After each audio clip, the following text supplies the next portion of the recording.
Hey guys, tonight we're diving deep into the mystical world of Japanese mythology, where gods are born from drops of salt water, the sun hides in caves, and foxes possess magical powers that can fool even the wisest humans. You're standing at the edge of something ancient and profound, a collection of stories that shaped an entire civilization and still whispers through modern Japan today. These aren't just old tales gathering dust in forgotten scrolls. They're living narratives that explain why the Japanese bow to certain mountains, why specific stones are considered sacred, and why even in bustling Tokyo, you'll find tiny shrines squeezed between skyscrapers. The story may solve mysteries you never had an explanation for, like why Japanese culture holds such reverence for nature, or why their creation myths feel so different from the ones you grew up hearing.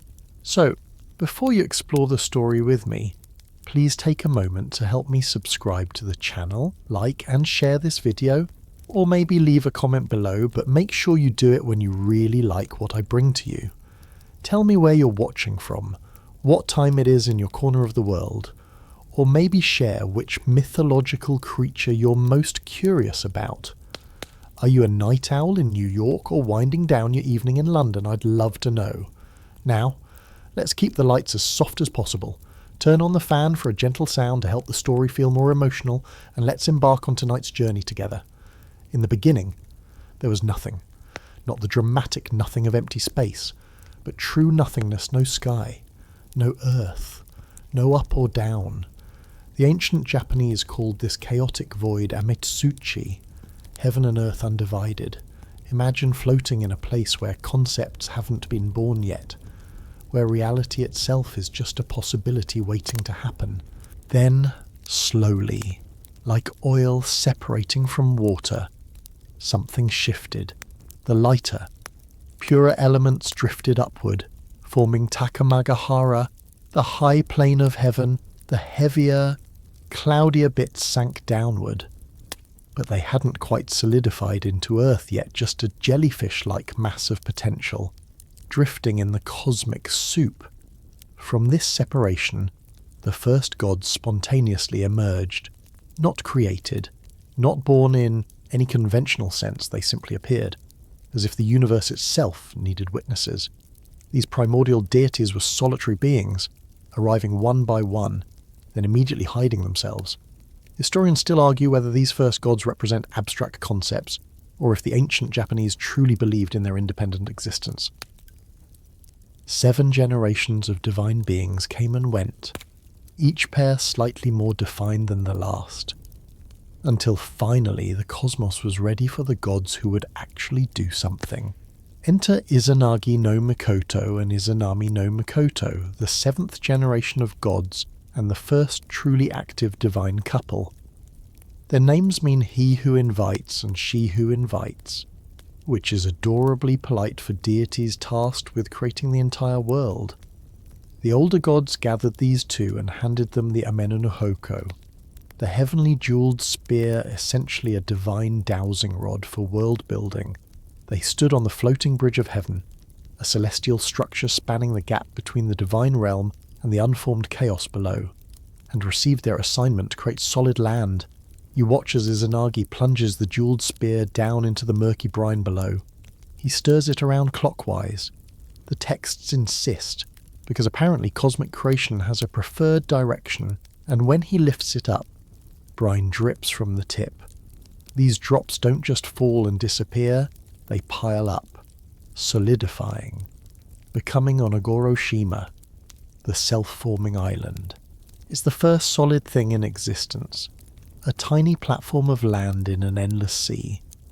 The gods descend to this island, and now comes the slightly awkward part that ancient storytellers probably giggled about. They need to figure out how divine procreation works.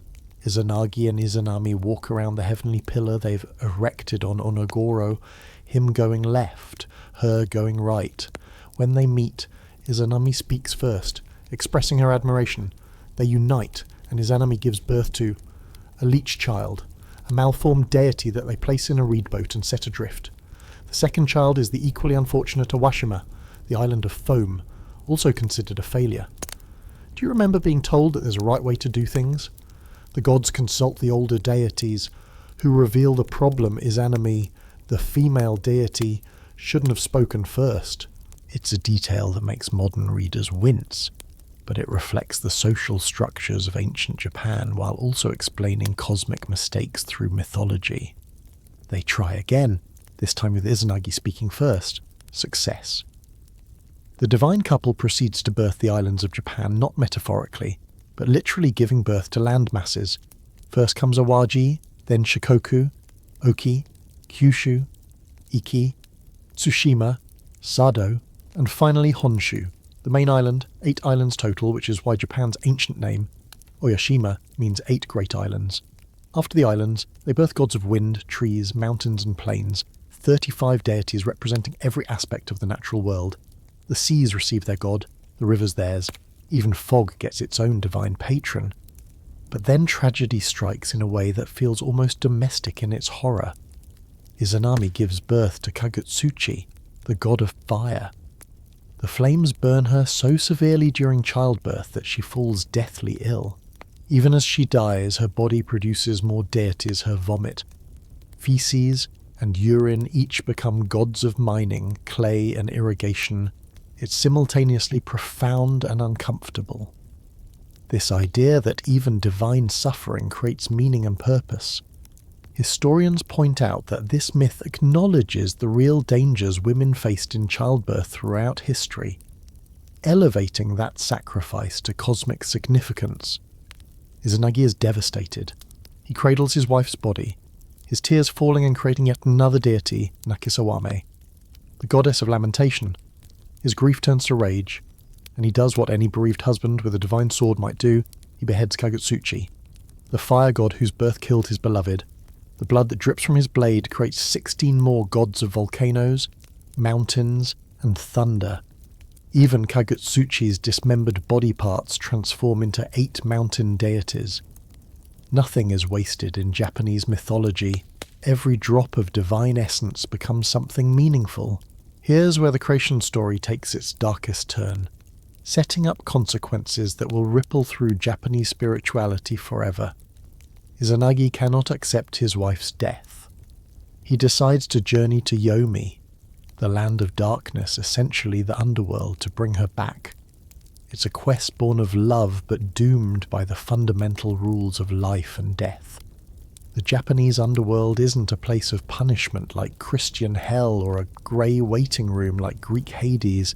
It's simply where death lives, a shadowy mirror of the world above, but tainted with corruption and decay. You follow Izanagi as he descends into the darkness, calling for Izanami. The air grows thick and cold, the kind of cold that seeps into your bones and reminds you that you're somewhere the living shouldn't be. He finds her, finally, his beloved wife, and begs her to return with him.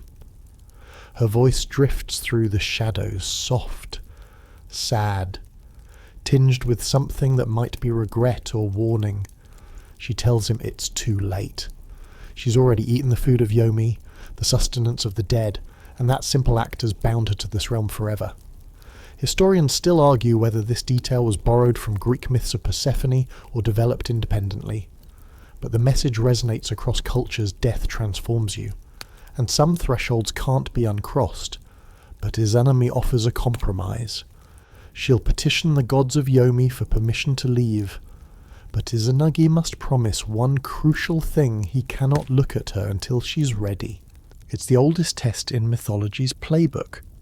Isn't it from Orpheus and Eurydice to Psyche and Cupid? The forbidden glance that ruins everything. Izanagi agrees and waits in the darkness, and you can feel his impatience building with every passing moment. The silence stretches. Time moves differently in the land of death. Minutes might be hours, or hours might be seconds. His curiosity gnaws at him, or perhaps it's doubt, or maybe just the very human inability to trust in things we cannot see. Finally, Izanagi breaks. He lights a torch, and in some versions of the tale, he breaks off a tooth from the comb in his hair and sets it aflame, a quirky detail that makes you wonder, about the practical aspects of divine grooming accessories. The light flickers across the darkness, and he sees her. Izanami is no longer the beautiful goddess he married. Her flesh has begun to rot. Maggots writhe across her body, and thunder deities have taken up residence in her decomposing form. 8 thunder gods inhabit different parts of her head, chest, stomach, genitals, turning her into a grotesque palace of decay. It's body horror before body horror had a name. And it speaks to a deep Japanese cultural anxiety about death's pollution and the corruption of the physical form.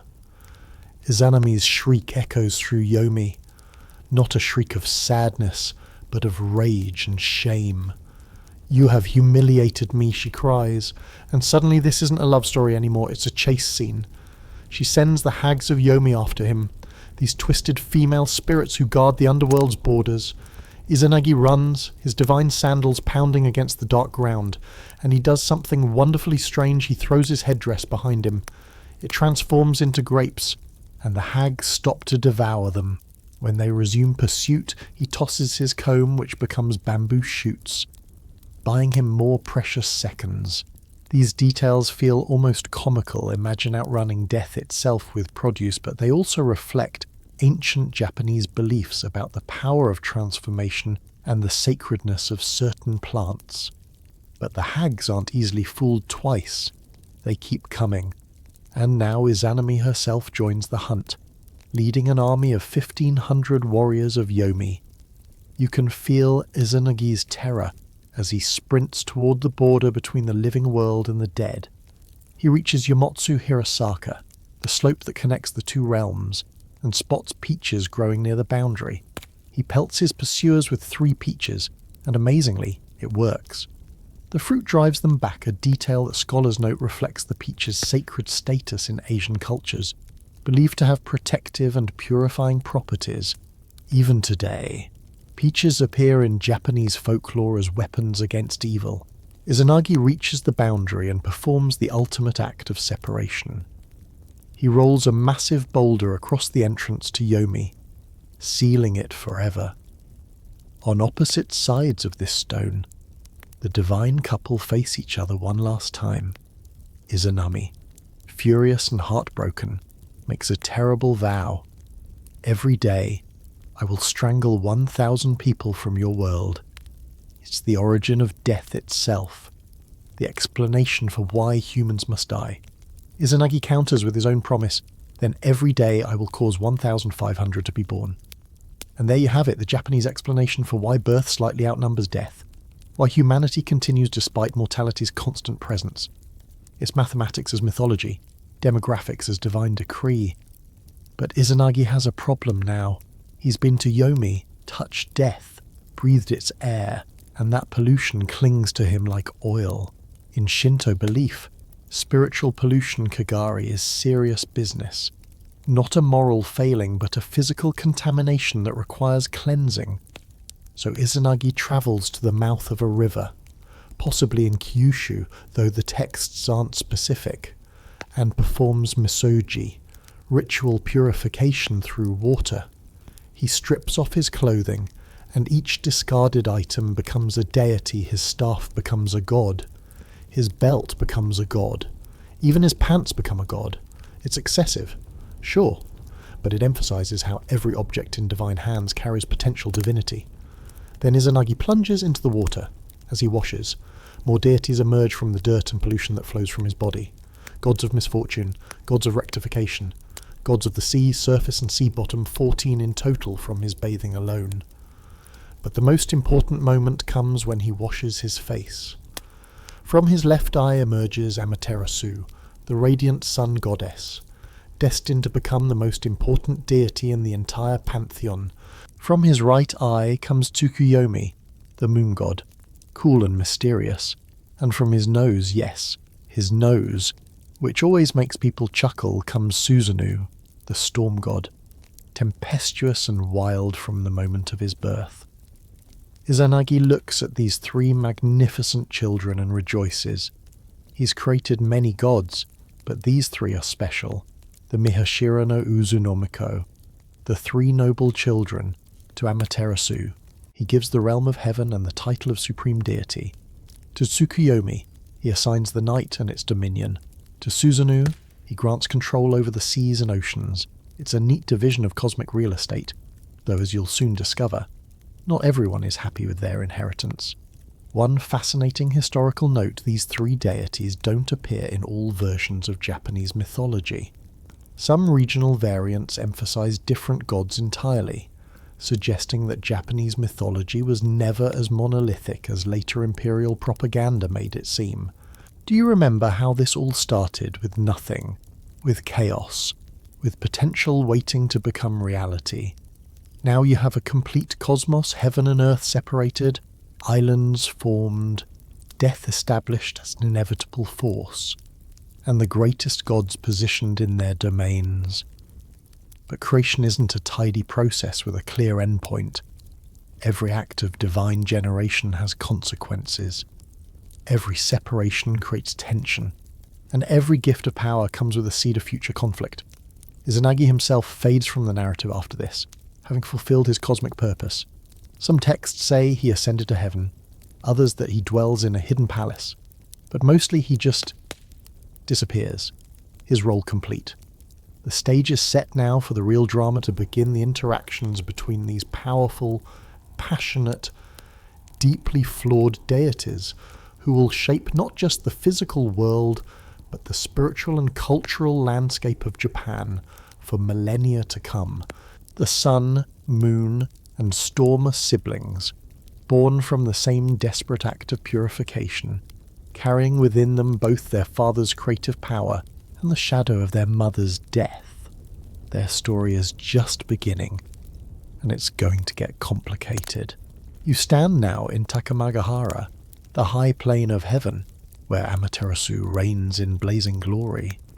She's not just any sun goddess, she's the supreme deity of the Shinto pantheon, the ancestral goddess of the imperial family, the source of light and order itself. Her full name, Amaterasu Mikami, roughly translates to Great August Deity who shines in heaven, which sounds magnificent when you say it aloud. She weaves celestial garments, tends sacred rice fields, and generally embodies everything civilized and proper about divine rulership. The historical records, particularly the Kojiki and Nihon Shoki compiled in the 8th century, position her as the legitimizing force behind Japan's emperors, each one claiming direct descent from her radiant lineage.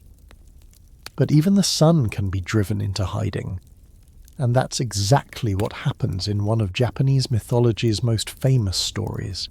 The trouble starts with her brother Susanoo, the storm god who never quite accepted his assigned domain over the seas.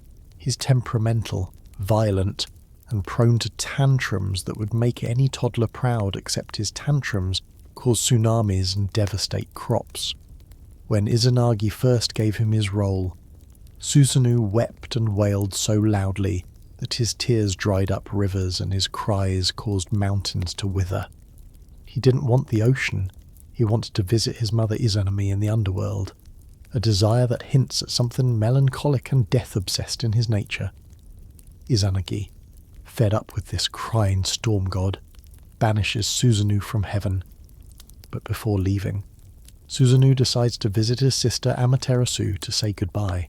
She's immediately suspicious. Wouldn't you be if your notoriously destructive sibling suddenly showed up unannounced? She arms herself, taking up a bow and quiver, stamping the ground so fiercely that her legs sink to her thighs, transforming herself into a warrior goddess ready for battle. "Why have you come here?" she demands, and you can hear the steel in her voice beneath the radiance. Susanoo insists his intentions are pure. To prove his sincerity, he proposes a contest. A uke, a kind of divine oath where deities create offspring to demonstrate their truthfulness. The logic seems bizarre to modern minds, but in Shinto practice, the act of creation itself could serve as proof of purity or intent. Historians still argue whether this ritual had basis in actual ancient Japanese religious practices, or was a mythological device to explain the existence of certain minor deities. Amaterasu agrees to the contest. and what follows is one of mythology's stranger procreation scenes. Amaterasu takes Suzanu's sword, breaks it into 3 pieces, chews them up, yes, chews sword pieces and spits out a mist that becomes 3 goddesses.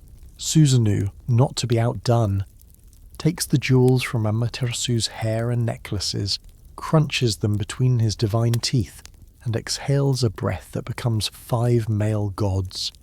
They quibble immediately about who won. Suzanu claims victory because he produced male deities from Amaterasu's possessions, therefore his heart was pure. Amaterasu counters that since the goddesses came from his sword, there is children, and she produced the males, so she wins. It's the kind of argument that has no clear resolution, which is probably why both versions exist in different texts, emboldened by his supposed victory. Suzanu does what Suzanu does best. He causes absolute chaos. He destroys the divine rice fields that Amaterasu has carefully cultivated, filling in the irrigation ditches and breaking down the pathways between paddies. He defecates in the hall where the first fruits ceremony is supposed to take place, yes. The storm god literally poops in the sacred hall, which is either profound commentary on the profane disrupting the sacred, or just mythological toilet humour. Then he commits his worst offence. He flays a piebald colt alive and throws its corpse through the roof of the sacred weaving hall where Amaterasu and her attendants are working. One of Amaterasu's weaving maidens is so startled by the flying dead horse that she accidentally stabs herself with her weaving shuttle and dies. Some versions say Amaterasu herself is injured, pierced by the shuttle in her genitals, which adds a layer of sexual violation to Suzanu's crimes. It's a genuinely dark moment in what otherwise might seem like juvenile pranks. The sun goddess, traumatized and outraged, makes a decision that will plunge the world into darkness. She retreats into Amano Iwato, the heavenly rock cave, and seals it shut behind her. Immediately, the world goes dark. Not nighttime dark, but absolute unending darkness. The sun has removed herself, and without her, everything stops. Crops wither, evil spirits run rampant, and chaos threatens to unmake the ordered cosmos.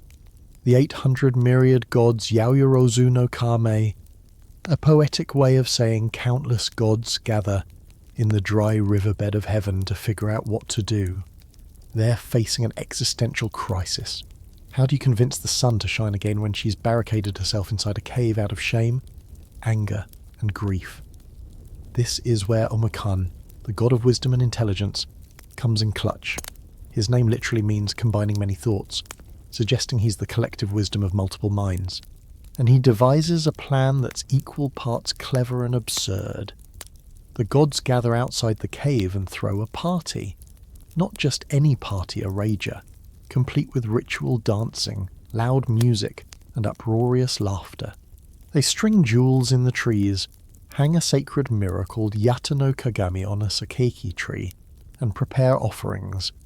Then they bring out their secret weapon, the goddess Ame no Uzume. Ame no Uzume is best described as the divine party goddess, the deity of mirth and revelry, and she commits fully to her performance. She overturns a tub to use as a stage, lights a fire, and begins to dance.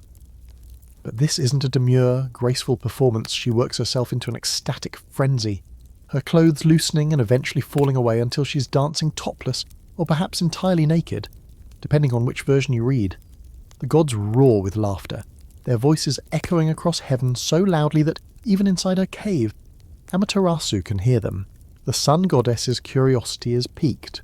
How can the gods be celebrating when the world is in darkness? What could possibly be funny enough to cause such joy in the midst of catastrophe? She cracks open the cave door just a sliver and calls out, asking what's happening. Ame no Uzume, still catching her breath from her performance, shouts back, "We rejoice because there is a deity more illustrious than you." It's a brilliant lie, playing on Amaterasu's pride and curiosity simultaneously. At that moment, the gods angle the mirror so that Amaterasu sees her own reflection, though she doesn't know it's her. She sees this radiant being shining from outside the cave and, intrigued, emerges further to get a better look. The instant she does, Tajikarao, the god of strength, grabs her hand and pulls her fully out of the cave. Another deity immediately stretches a sacred rope Shimenawa across the entrance, preventing her from retreating back inside. The world floods with light again, and order is restored. It's a story that works on multiple levels. On the surface, it's an entertaining tale about divine trickery and the power of performance. Deeper down, it might represent seasonal cycles, the sun's temporary disappearance and return, or the importance of ritual and celebration in maintaining cosmic order. The use of the mirror is particularly significant. Mirrors remain sacred objects in Shinto shrines today, representing purity and truth. Some scholars suggest this myth served to legitimize the imperial regalia, since the mirror, jewels, and later a sword would become the three sacred treasures of Japan's emperors. The gods aren't quite finished dealing with Susanoo. Yes, they've recovered Amaterasu and restored light to the world, but the storm god's behaviour can't go unpunished. The divine assembly convenes and passes judgment. Susanoo must pay a hefty fine, 1,000 tables of offerings, his beard must be cut, and his fingernails and toenails ripped out. Then he's banished from heaven, cast down to the mortal realm below. It's a humiliating punishment for a god, this forced grooming and exile. But it also marks a transformation. Susanoo, the destructive child, is about to become Susanoo the hero, though he'll never entirely lose his volatile edge. You watch as Susanoo descends to the land of Izumo, in what's now western Japan along the Sea of Japan coast. He's wandering along the high river when he notices chopsticks floating downstream, a clear sign that people live upstream, which is either excellent detective work or common sense elevated to mythology. He follows the river and discovers an elderly couple weeping outside their home, with a beautiful young woman between them. The old man is Ashinazuchi, the old woman is Tenazuchi, and the girl is their daughter Kushinada Hime, whose name means something like Wondrous Rice Paddy Princess. Susanoo asks why they're crying, because even storm gods occasionally have empathy. The old man explains their tragedy. They once had 8 daughters, but for 7 years running, an 8-headed, 8-tailed dragon named Yamato no Orochi has come each year and devoured one daughter. Now only Kushinada remains, and the time has come again for the serpent's arrival. It's a classic folkloric setup, the monster demanding tribute, the desperate parents, the beautiful maiden, but what makes it distinctly Japanese is the specific nature of the creature and the method of its defeat. Yamato no Orochi isn't your average dragon. Its name means 8-branched great serpent, and the description is vivid enough to give you nightmares. 8 heads, 8 tails, eyes red as winter cherries, a body so vast that trees and moss grow on its back, stretching across 8 valleys and 8 hills. Its belly is perpetually bloody and inflamed, suggesting constant corruption and disease. When it moves, thunder rumbles. Historians have long debated what this creature represents. Some suggest it's a metaphor for the flooding high river with its 8 tributaries. Others propose it symbolises a hostile clan that Susanoo's people conquered, and a few fringe theories even connect it to actual historical memories of massive pythons or crocodilian creatures. Susanoo, seeing an opportunity for heroism and perhaps a beautiful wife, makes the old couple an offer: give me your daughter, and I'll kill the dragon. They agree immediately, not a lot of negotiating room when the alternative is watching your last child get eaten. Susanoo transforms Kushinada into a comb and sticks her in his hair for safekeeping, which is either protective magic or just convenient storage for divine beings. Then he orders the old couple to brew 8 batches of sake, the strongest rice wine they can make, and pour it into 8 separate vats. The preparation complete, they wait. When Yamato no Orochi arrives, slithering its massive bulk toward the house, it discovers the 8 vats of sake. Each head dips into a different vat, and the creature drinks deeply. Now here's where the story gets delightfully straightforward. The dragon gets absolutely hammered.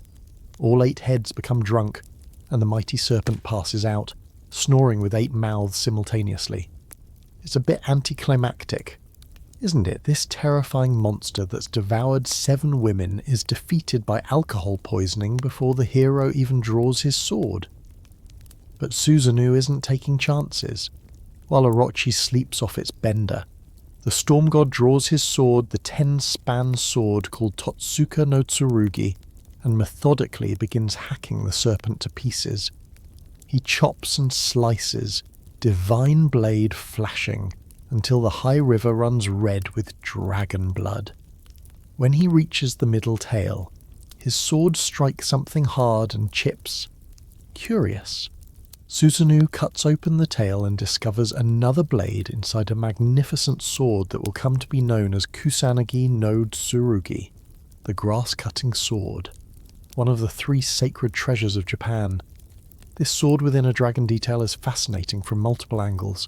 It suggests that Orochi possessed or had swallowed something of immense value and power, that perhaps the dragon represented chaos hoarding the tools of civilization. Susanoo, recognizing that this blade is superior to his own and possibly too powerful for him to keep, sends it to Amaterasu as an apology gift for his earlier behavior. It's a gesture that shows growth, the storm god acknowledging his sister's supremacy and attempting reconciliation. The sword will eventually be passed down through the imperial line, becoming one of Japan's most important religious artifacts, though the original has supposedly been lost and found several times throughout history. With the dragon dead and his heroic reputation established, Susanoo marries Kushinada Hime, transforms her back from comb to woman hopefully, after removing her from his hair first, and builds a palace in Izumo. He composes what might be Japan's first poem, a simple verse about the clouds rising above his new home. The storm god settles down, has children, and becomes a local deity of Izumo province.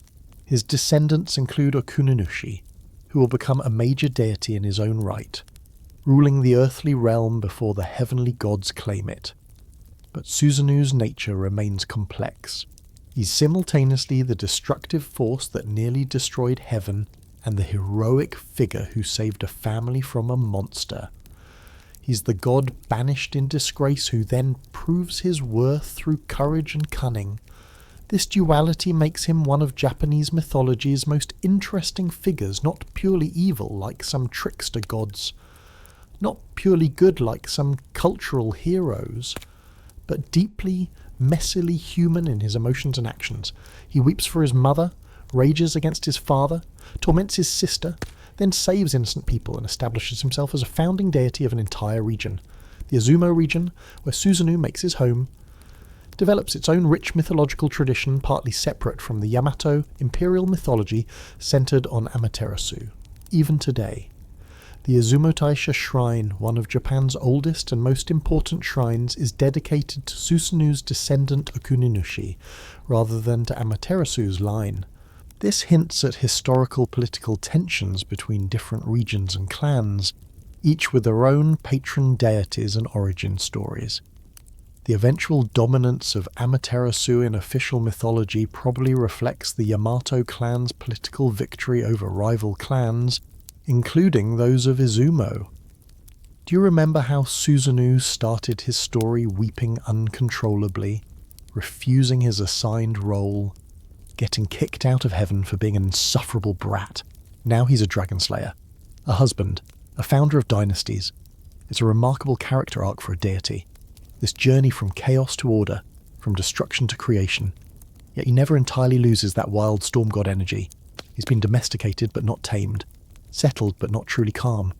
Thunder still rumbles in his voice. And the sea he was meant to rule still churns with his lingering influence. The storm god's tale reminds you that in Japanese mythology, redemption is possible even for the worst offenders. That transformation can come through action rather than just punishment, and that the line between monster and hero, sometimes depends simply on which direction you're pointing your energy. Susanu's sword arm that destroyed Amaterasu's sacred hall is the same arm that sliced through Orochi's scales. The mouth that defiled the divine palace is the same mouth that composed poetry. It's all about context, purpose, and perhaps most importantly, growing up even when you're an immortal deity.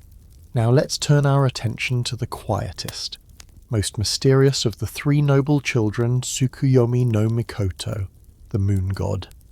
While his siblings Amaterasu and Susanoo dominate Japanese mythology with their dramatic exploits, Tsukuyomi exists in shadow, appearing in only one major story, but what a story it is, involving divine murder, cosmic separation, and the explanation for why day and night never meet.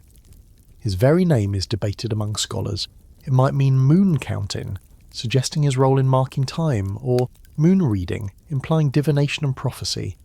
Some texts barely mention him at all, which has led historians to wonder whether he was a later addition to the pantheon, or simply a deity whose myths were deliberately suppressed or forgotten. The tale begins peacefully enough. Amaterasu, ruling from heaven, receives an invitation from Ukemochi no Kami. The goddess of food, Ukemochi wants to present offerings to the sun goddess, a diplomatic gesture between deities, but Amaterasu, perhaps busy with her celestial duties or simply not in the mood for a journey, sends her brother Tsukuyomi as her representative. It's the moon god's big moment, his chance to step out from behind his siblings' shadows and participate in divine diplomacy. He descends from heaven to Ukemochi's realm, probably expecting a normal feast with the usual divine protocol. What happens next is deeply weird. Even by mythology standards, Ukemochi greets Tsukuyomi warmly, then begins to prepare food for him, but she doesn't cook in any conventional sense. Instead, she turns to face the ocean and spits out fish. She turns toward the forest and coughs up game animals. She faces the rice paddies and vomits out bowls of rice. From her various orifices, she produces a complete banquet excreted, expelled, ejected from her divine body. Then she arranges all this food on tables and presents it to Tsukuyomi with evident pride, as if she's done something wonderful and hospitable. You can imagine Tsukuyomi's horror. He's been sent as Amaterasu's representative to a diplomatic function, and his host has just produced dinner by essentially throwing up on plates. In his mind, and perhaps yours, this isn't hospitality, it's an insult, a degradation, an act of profound disrespect. His anger builds, cold and lunar. None of the hot volcanic rage of Susanoo, but something icier and more final. Without warning, Tsukuyomi draws his sword and kills Ukemochi on the spot. He strikes her down in her own hall, divine blood spilling across the food she's produced, and then he returns to heaven as if he's done nothing wrong. When Amaterasu learns what happened, she's absolutely furious. Her brother murdered another goddess, and not just any goddess, but the deity of food, sustenance, abundance itself, over what he perceived as an insult. Amaterasu's judgment is swift and absolute. You are an evil deity. I must not see you face to face. From that moment on, the sun goddess and the moon god are separated. She rules the day, he rules the night, and they never occupy the sky together. It's the mythological explanation for why the sun and moon rarely share the heavens, why day and night alternate rather than coexist. One sibling's moment of violent pride creates a cosmic separation that will last for all eternity. But the story doesn't end with Ukemochi's death. Amaterasu, despite her anger at Tsukuyomi, sends a messenger to check on the murdered goddess. The messenger arrives to find Ukemochi's corpse, and from her dead body, miraculous things are growing. From her head sprouts cattle and horses, from her forehead grows millet. Silkworms emerge from her eyebrows. Rice plants grow from her belly. Wheat and beans sprout from her genitals. The messenger gathers all these newly created things and brings them to Amaterasu, who recognizes them as gifts despite the violence of their origin. She declares that these shall be the foods that sustain humanity, and she establishes agriculture as a divine practice. It's a profoundly ambiguous myth that refuses easy interpretation. On one hand, Tsukuyomi's violence seems unjustified. He murders a goddess for the crime of being generous in an unconventional way. On the other hand, there's something unsettling about Ukemochi's method of food production that taps into deep anxieties about bodily functions, purity, and pollution. Historians still argue whether this story represents ancient tensions between different food production methods, a commentary on the necessary violence involved in creating sustenance, or simply a cautionary tale about divine pride and misunderstanding. Some scholars suggest Ukemochi's method of producing food represents the earth itself. Everything we eat ultimately comes from decay, from decomposition, from transformation of organic matter through processes we might find disgusting if we examine them too closely. From this perspective, Tsukuyomi's revulsion reveals a dangerous disconnect from nature's realities, a fastidiousness that can't accept how life truly works. His punishment, eternal separation from his sister, might be less about the murder itself and more about his inability to recognize the sacred in the seemingly profane. Others interpret the myth through the lens of Shinto purity concepts. In Shinto practice, Kaga spiritual pollution comes from death, disease, and bodily functions. Ukemochi's production of food from her body would have violated multiple purity taboos simultaneously. From this angle, Tsukuyomi's response, while extreme, stems from legitimate religious horror at witnessing profound contamination. His error wasn't recognizing pollution, but responding with violence rather than purification. Amaterasu's punishment suggests that while his feelings might have been understandable, his actions were unforgivable. There's also a curious gender dimension to the story that some modern interpreters have explored. Ukemochi is female, a goddess whose body produces sustenance, an obvious metaphor for motherhood and female reproductive power.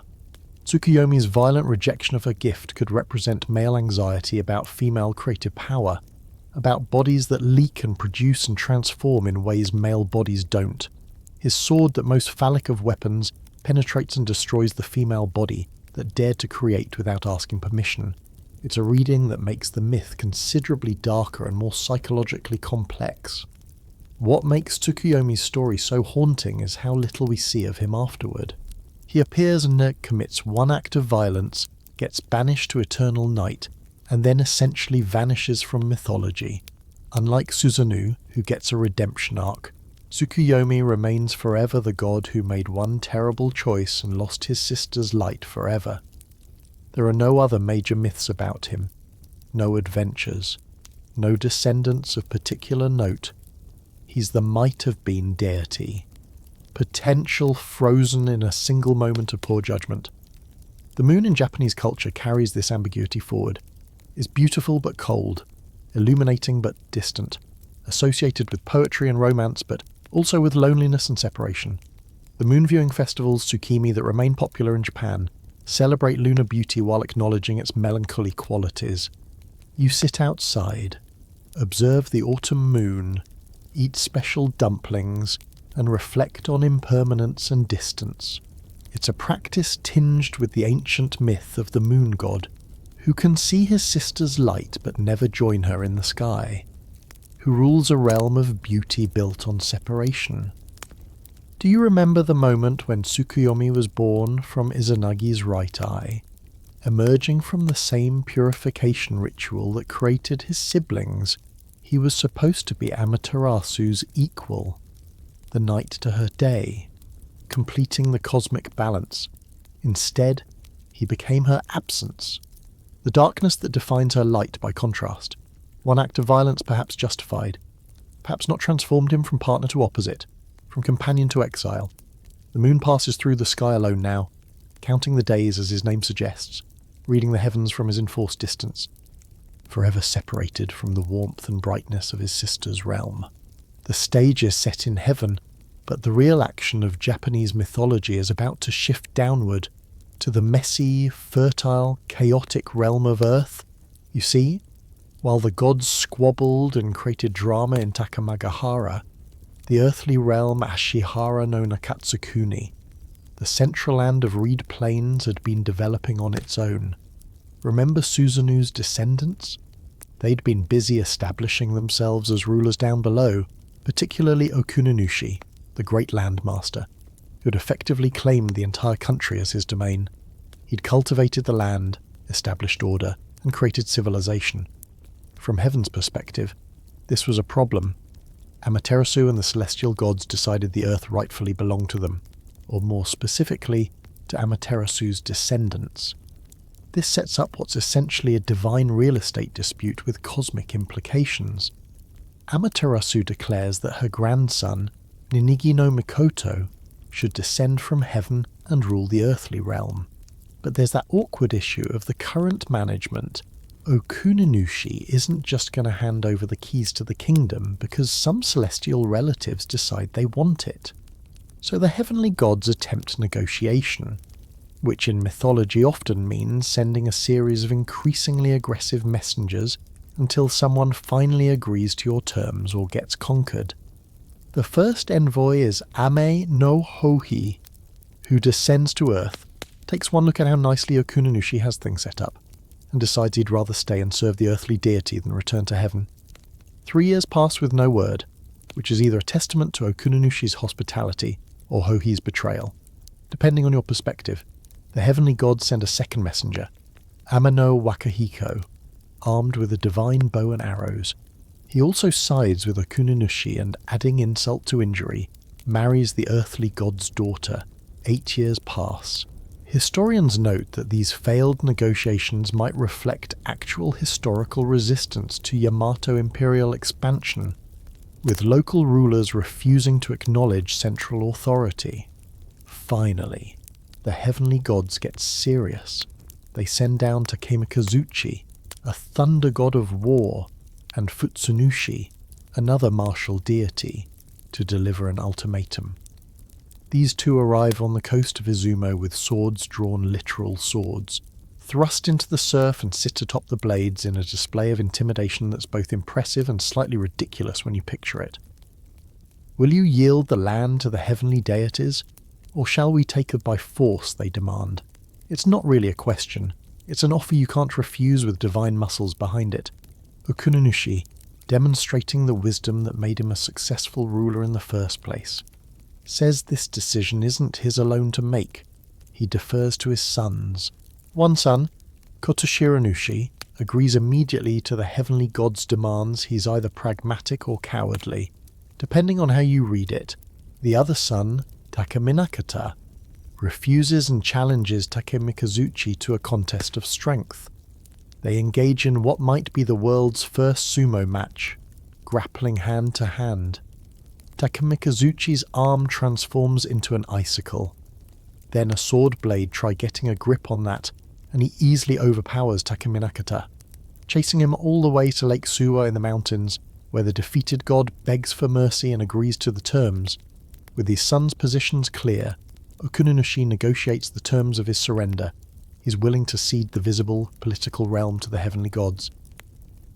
But he wants something in return, a grand shrine where he'll be worshipped, and continued authority over the unseen realm, the world of spirits, magic, and the supernatural. It's a brilliant compromise that historians suggest reflects the actual relationship between imperial political power and local religious authority in ancient Japan. The heavenly gods agree, and the Izumo Taisha shrine is built for Okunanushi, where he's venerated to this day as a deity of marriage, relationships, and hidden things. The earthly realm is now officially available for heavenly occupation. Amaterasu summons her grandson Ninigi and prepares him for his descent. She gives him 3 sacred treasures that will become the symbols of imperial authority: the mirror Yata no Kagami that lured her from the cave, the sword Kusanagi that Susanoo found in Yamato no Orochi's tail, and the jewel Yasakani no Magatama. These regalia represent legitimacy, power, and divine favour. Even today, Japanese emperors supposedly receive these items or replicas, since the originals are hidden and possibly lost during their enthronement ceremonies.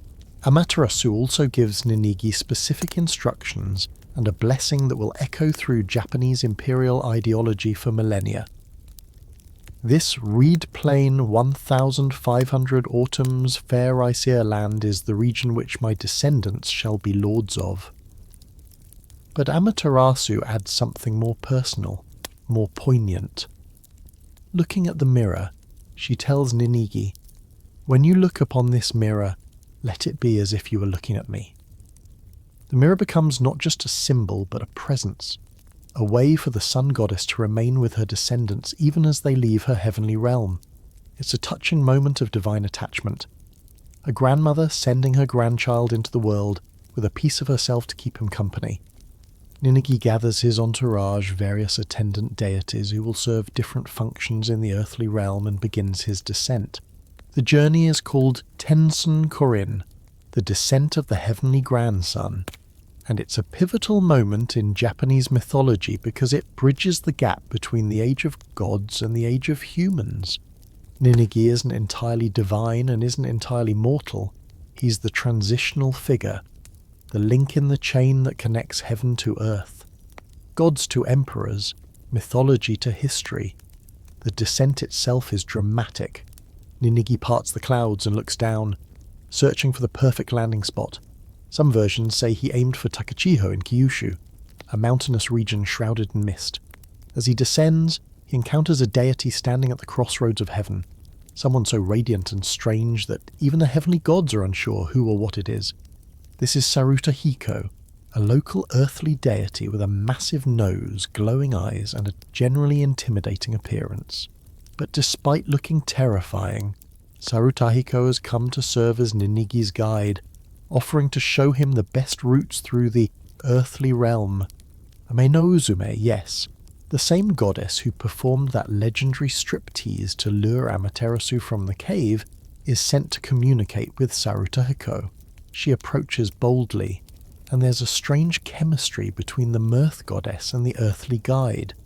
Some texts suggest they eventually marry, linking heavenly performance arts with earthly navigation.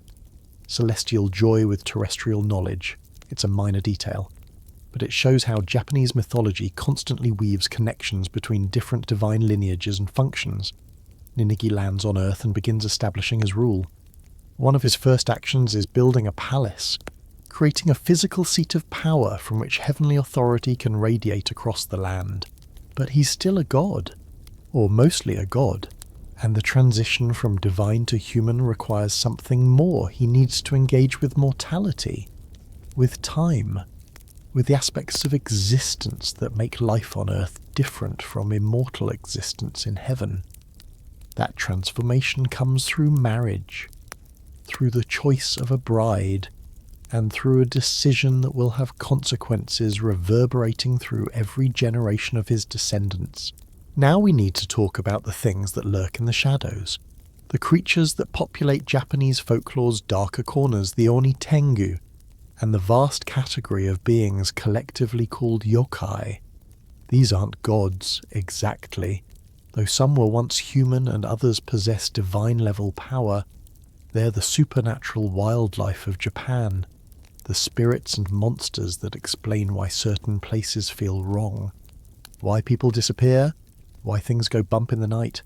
You're entering a realm where the line between natural and supernatural blurs so completely that even a tea kettle might suddenly sprout legs and start walking. Let's start with Oni, because they're probably what you picture when someone says Japanese demon. Imagine hulking humanoid figures with wild hair, sharp horns protruding from their heads, and skin in vivid colours, red, blue, sometimes green. They wear loincloths made of tiger skin and carry massive iron clubs called kanabo, studded with spikes. Their mouths are full of fangs, their fingers end in claws, and they possess supernatural strength that lets them tear down castle gates and devour humans in a few bites. The word Oni originally comes from a term meaning hidden or concealed, suggesting these creatures exist just beyond normal perception, ready to emerge when conditions are right. But oni aren't simple monsters. They represent punishment, chaos, and the consequences of wrongdoing. Many oni guard the various hells in Buddhist cosmology, torturing the wicked with creative and horrifying methods. Others were once humans who became so consumed by jealousy, rage, or other negative emotions that they physically transformed into demons. There's a famous story about a woman so jealous of her husband's new wife that her rage literally turns her into a horned demon who murders her rival. Historians still argue whether oni represent foreign invaders in ancient Japanese consciousness, personifications of natural disasters, or simply the externalization of humanity's darker impulses. The most famous oni appears in the story of Momotaro, the peach boy, who's born from a giant peach and grows up to raid Onigashima, the island of demons, with a crew consisting of a dog, a monkey, and a pheasant. It's a children's story now, sanitized and simplified, but older versions are darker, with Momotaro essentially committing genocide against the oni and looting their treasure. The tale was later appropriated as the imperial propaganda, with the oni representing enemies of Japan. It's a reminder that folklore is never politically neutral. These stories shape and are shaped by whoever's telling them. Then you have Tengu, the goblin warriors of the mountains. They're impossible to pin down because they've transformed so much over the centuries. Early Chinese-influenced descriptions present them as dog-like demons that create meteor showers. Later Japanese traditions depict them as birdmen with beaks, wings, and distinctly avian features. But the most iconic modern image shows them as humanoid beings with impossibly long noses, wearing the garb of Yamabushi mountain ascetics, carrying fans that can create powerful winds. Some Tengu are portrayed as protectors of mountains and forests, martial arts masters who occasionally teach worthy humans their techniques. Others are prideful tricksters who lead travellers astray or kidnap children. The duality of Tengu reflects Buddhist concerns about spiritual pride. Many Tengu were supposedly priests or monks who became so arrogant about their knowledge that they transformed into these creatures after death, too spiritually advanced to reincarnate as ordinary beings, but too corrupted by pride to achieve enlightenment. They're stuck in between, powerful but not pure, knowledgeable but not wise. The Tengu's long nose itself might represent phallic pride, or it might derive from the beak of their earlier bird forms, or it could symbolize the ability to sniff out human weakness. Folklore doesn't always explain its own symbolism neatly.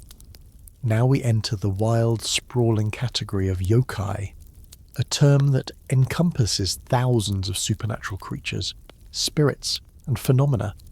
Yokai can be terrifying or adorable, malevolent or helpful, ancient or surprisingly modern. The word itself means something like mysterious calamity or bewitching apparition, but it's become an umbrella term for basically anything supernatural that isn't a god, ghost, or demon. Some yokai are former household objects that gained sentience after 100 years of use, the tsukumogami, tool spirits that range from helpful to vengeful depending on how well they were treated. Consider the kappa, perhaps Japan's most famous yokai. They're water-dwelling creatures about the size of a child, with turtle-like shells, webbed hands and feet, and a bowl-like depression on top of their heads filled with water that's the source of their power. Kappa are obsessed with politeness and sumo wrestling. They love cucumbers, and they have a disturbing habit of trying to drown people or pull out their mythical shurikodama, a ball supposedly located in the anus that contains the soul. Yes, you read that right. Japanese folklore gets weird. The kappa's weakness is equally strange if you bow to a kappa. It will politely bow back, spilling the water from its head bowl and leaving it powerless. The behavioural specificity of yokai is what makes them fascinating. They're not just monsters, each has quirks, preferences, weaknesses. The kitsune, fox spirits, are intelligent tricksters who can shapeshift into beautiful women, possess people, or serve as messengers of Inari, the god of rice and prosperity. They grow additional tails as they age and gain power, up to 9 tails for the oldest and wisest. A 9-tailed fox is essentially a demigod. Meanwhile, Tanuki raccoon dogs are also shapeshifters, but much more bumbling and jovial, often portrayed with comically oversized testicles that they can stretch and use as drums, parachutes, or weapons. Western audiences find this hilarious or disturbing, but it's utterly normal in Japanese iconography. Some yokai are just strange without being particularly threatening. The Nurikabe is an invisible wall that appears on roads at night, preventing travellers from passing. The Azuki Arai is a spirit that endlessly washes red beans by a river, singing about its task. The shirame is a creature that looks like a normal man until it bends over and reveals an eye where its anus should be, because apparently Japanese folklore needed that. Historians suggest many yokai originated as explanations for unexplained phenomena. Strange sounds become yokai. Mysterious disappearances get blamed on yokai. Illness and bad luck are caused by yokai. The Edo period saw an explosion of yokai culture, with artists like Toriyama Sekien cataloguing and illustrating hundreds of creatures in encyclopedic collections. These weren't religious texts, but popular entertainment enjoyed by literate townspeople who delighted in the creatures' grotesque or humorous details. Some yokai were clearly invented by artists for these collections, while others drew on genuine folk traditions. The line between folklore and pop culture has always been blurry in Japan. Myths feed entertainment. Entertainment feeds back into mythology. Do you remember how we started with gods creating the world from chaos? Yokai represent the chaos that never quite got tamed. The weird gaps in reality where order breaks down. They're reminders that the world contains mysteries, that not everything can be explained or controlled, that the supernatural brushes against the mundane constantly. A cooking pot left neglected for too long might sprout legs and run away. A jealous woman's rage might linger after death as a vengeful ghost. A fox might trick you into marrying it. The universe is alive with possibilities. Not all of them comfortable, but all of them fascinating. Modern Japan hasn't abandoned yokai, if anything. They've proliferated. They appear in anime, manga, video games, and movies, constantly reinvented for new audiences while maintaining connections to their folkloric roots. Studio Ghibli films are populated with spirits that feel authentically yokai-like. Pokemon drew heavily on yokai design principles. The horror works of Junji Ito create new urban yokai for contemporary fears. The tradition continues, adapting, mutating, staying relevant by staying weird. Let's explore the shapeshifters and animal spirits more deeply.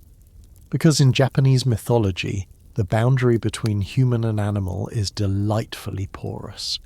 You're walking through a forest at dusk, and that beautiful woman beckoning you closer might be a kitsune. That jovial merchant you just met might be a tanuki. Even that cat sunning itself on the temple steps might be plotting something far more complex than catching mice. Animal spirits in Japanese folklore possess intelligence, magical abilities, and often a deeply mischievous streak that ranges from playful pranks to dangerous deception. The kitsune fox spirits occupy a special place in this menagerie. They're not uniformly good or evil, but exist on a spectrum as varied as humanity itself. Some kitsune serve Inari, the rice deity, acting as divine messengers and shrine guardians. These zenko, or good foxes, are benevolent protectors who bring prosperity and ward off evil. You'll see their statues flanking Inari shrines throughout Japan, stone foxes with keys or jewels in their mouths, sometimes wearing red bibs that worshippers have placed on them. But then there are yako, the field foxes, wild kitsune with no divine allegiance who trick humans for entertainment or revenge, possess people's bodies, or seduce men into relationships that end in madness or death. The mythology surrounding kitsune is rich with specific details. They're born with a single tail and grow additional ones every 100 years, up to 9 tails maximum. A 9-tailed kitsune has lived for at least 900 years and possesses powers approaching those of major deities' omniscience. Infinite shape-shifting, the ability to bend space and time, Their transformation abilities are legendary. They can become beautiful women, elderly priests, household objects, or even duplicate specific individuals perfectly. But there are tells. A kitsune might retain its tail or tails even in human form, visible to those who know to look. Their reflection might show their true vulpine nature. They fear and dislike dogs, who can see through their disguises. One common kitsune tale involves a fox woman marrying a human man, living happily with him for years, even bearing his children. Then one day the family dog corners her, barking frantically, and her true form is revealed. She flees back to the wild, heartbroken but unable to remain. Sometimes she visits her hybrid children at night, watching from the forest edge, loving them from a distance. It's a melancholy story that speaks to fears about hidden natures, the impossibility of truly knowing another person, and the pain of discovering that love was built on deception even if the emotions were genuine. Kitsune tsuki, fox possession, was considered a real medical condition in historical Japan. People exhibiting strange behaviors, speaking in different voices, craving fried tofu, a favorite fox food, developing sudden aversions or attractions were diagnosed as possessed by kitsune. Exorcisms involved specific rituals, sometimes including feeding the possessed person foods foxes dislike or smoking them out with burning dried sardines. Historians note that kitsune possession disproportionately affected women, particularly those in stressful domestic situations, suggesting it functioned as a culturally acceptable way to express distress or rebellion. Your mother-in-law treats you horribly. Not your fault you're possessed by a fox. It's a diagnosis that shifts blame away from the sufferer, while acknowledging their genuine distress. Now contrast the elegant, mystical kitsune with their cousin spirit, the tanuki, the raccoon dog. If kitsune are sophisticated tricksters, tanuki are lovable buffoons. Yes, they can shapeshift, but their transformations are often imperfect or short-lived. They might forget to transform their tail, or their disguise might fall apart at the worst possible moment. Tanuki lovesake. They're gullible despite being tricksters themselves, and they possess a weapon unique in world mythology, their magical, infinitely stretchable testicles. You're probably wondering if you read that correctly. You did.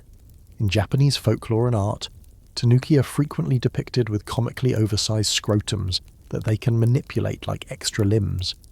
They stretch them into parachutes to float down from trees, inflate them into drums to make music or scare people, spread them out as rain covers, even use them as nets for fishing. This isn't subtle symbolism. You'll see tanuki statues outside restaurants and shops, with their massive stone testicles prominently displayed. Western visitors find this shocking, but it's completely normalized in Japanese culture, viewed as humorous and also symbolically related to prosperity and good fortune. The tanuki's association with abundance comes from a pun. The Japanese word for stretch sounds like words meaning good luck and prosperity. So those stretchy testicles represent the ability to stretch your money, to make resources go further, to expand your fortune. It's business symbolism via scrotum, which is either brilliant or bizarre depending on your cultural perspective. Tanuki statues often hold sake bottles and wear straw hats, reinforcing their association with rural abundance and simple pleasures. They're the spirit animals of small business owners and country innkeepers. But tanuki can be dangerous too, despite their bumbling reputation. They're known for creating baked tanuki, elaborate illusions that transform forests into cities or make tea houses appear out of nowhere. Travellers might spend a night at a luxurious inn, enjoying fine food and entertainment, only to wake up at dawn sleeping on bare ground, clutching leaves instead of the coins they paid with. The tanuki illusion has dissolved, revealing the prank. Sometimes it's harmless, sometimes people die from exposure after being led astray. The distinction between playful and deadly often depends on whether the humans showed respect or mockery toward the tanuki. Let's not forget the Bakeneko and Nekomata cat spirits that represent felines' mysterious nature elevated to supernatural levels. Cats in Japanese folklore can shapeshift, resurrect the dead, control corpses like puppets, speak human languages, and even walk on their hind legs. A cat that lives long enough, some say 13 years, others say it needs to reach a certain size or weight spontaneously develops magical powers. Its tail might split into two, marking it as a nekomata, a particularly powerful cat spirit. These creatures are known for wearing towels on their heads and dancing on their hind legs, which sounds adorable until you remember they're also credited with eating their owners and wearing the owners' skins to impersonate them. The most famous cat spirit story involves a woman who's actually been killed and replaced by a bakaneko. The cat wears her form perfectly, living with her family, cooking meals, having conversations, but at night it sneaks into the granary and devours the stored food, or it visits the family graveyard and digs up corpses.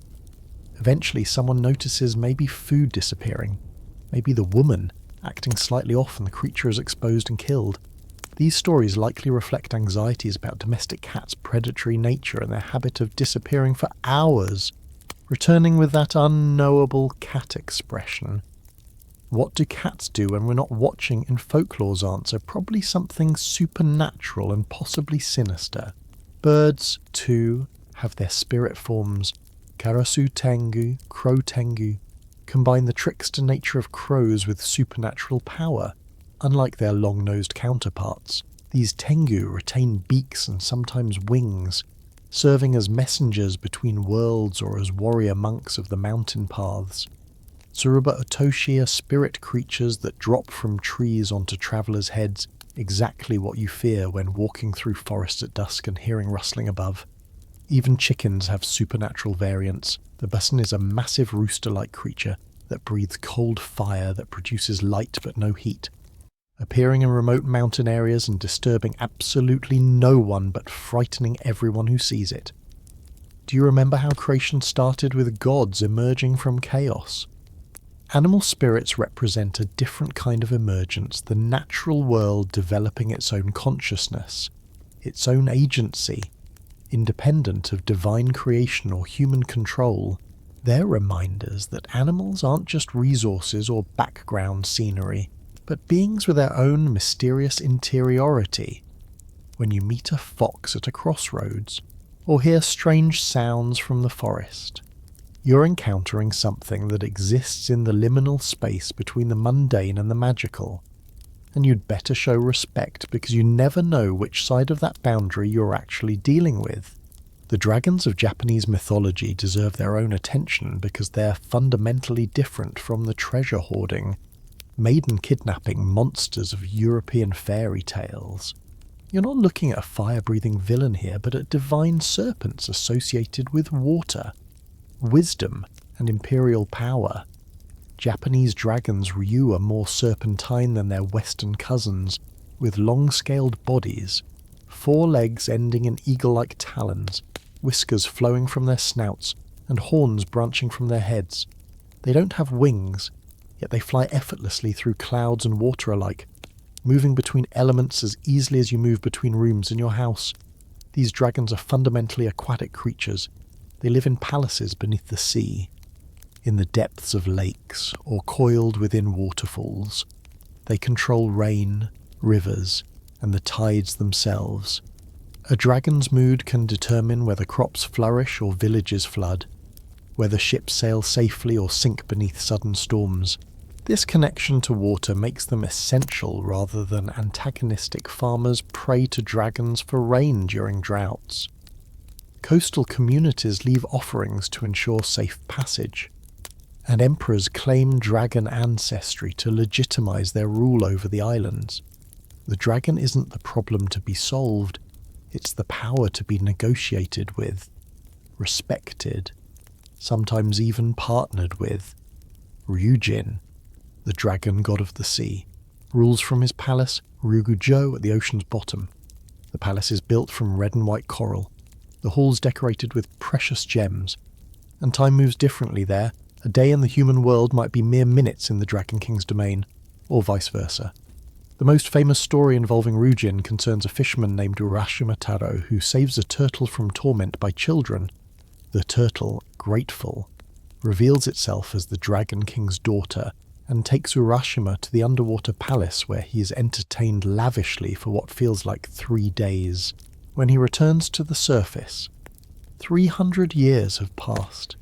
Everyone he knew is dead, his village transformed beyond recognition. The princess gave him a box with strict instructions never to open it, but in his grief and confusion, he does. White smoke emerges, and he instantly ages 3 centuries, crumbling to dust. It's a haunting story about the impossibility of returning home, about how experience changes you in ways that make you incompatible with the life you left behind. But it also demonstrates the Dragon Realm's fundamental otherness. It operates on different rules, different temporalities.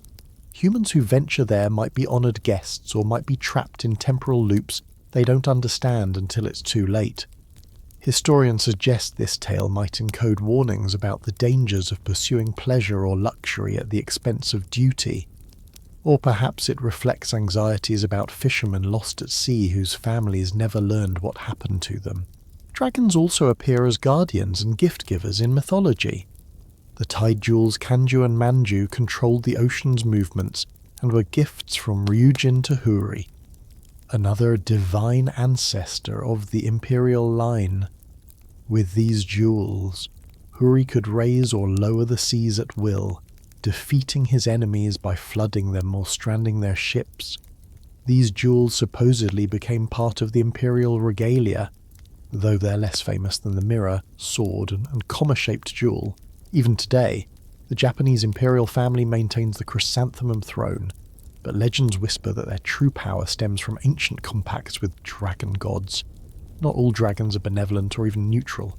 Yamato no Orochi, which we encountered when Susanoo played hero, represents the dragon in its most monstrous form, destructive, demanding tribute, embodying the terrifying power of flooding rivers and natural disaster.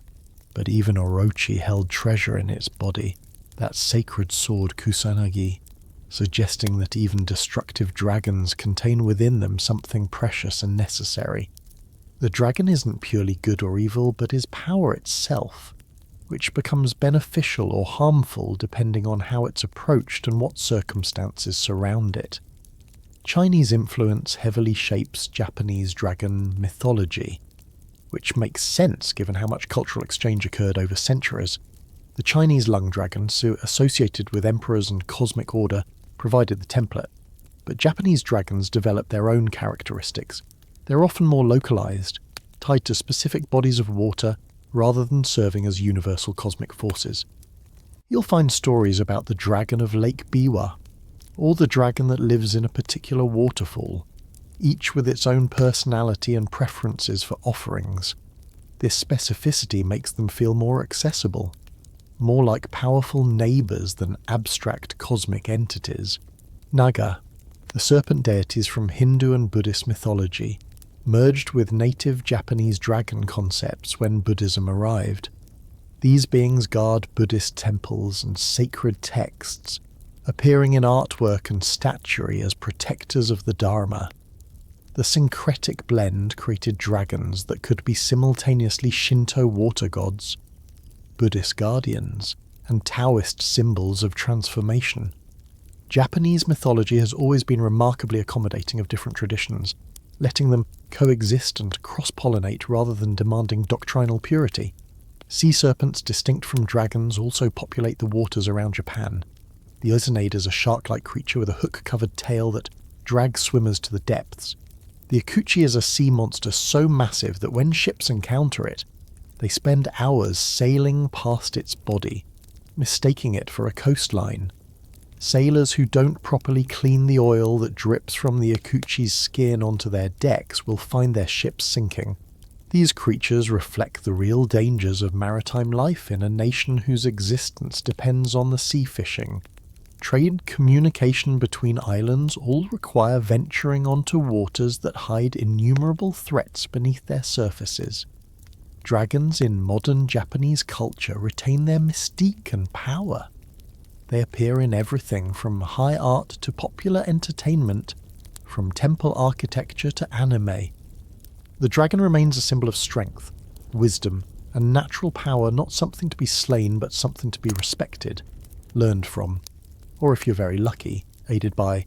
Unlike Western narratives where dragon slaying marks a hero's ultimate achievement, Japanese stories often present dragon befriending as the highest accomplishment. The hero who can approach the dragon, communicate with it, and receive its blessing has achieved something greater than a mere victory through violence. There's also something worth noting about Japanese dragons' physical form, that serpentine, legless yet not quite snake shape that coils and undulates through water and air, is a form that suggests flexibility, adaptability, the ability to move through different mediums without being confined to any single one. The dragon doesn't walk or fly or swim, it does all three simultaneously, refusing to be categorized. Historians still argue whether this flexibility represents philosophical ideals about adapting to circumstances, reflects observations of sea creatures in murky water, or simply emerges from artistic traditions that valued sinuous, flowing lines. Do you remember Izanami and Izanagi stirring the cosmic ocean with their jeweled spear dragons are what came from those depths, not created directly by the gods, but emerging as powerful independent beings from the primordial waters themselves.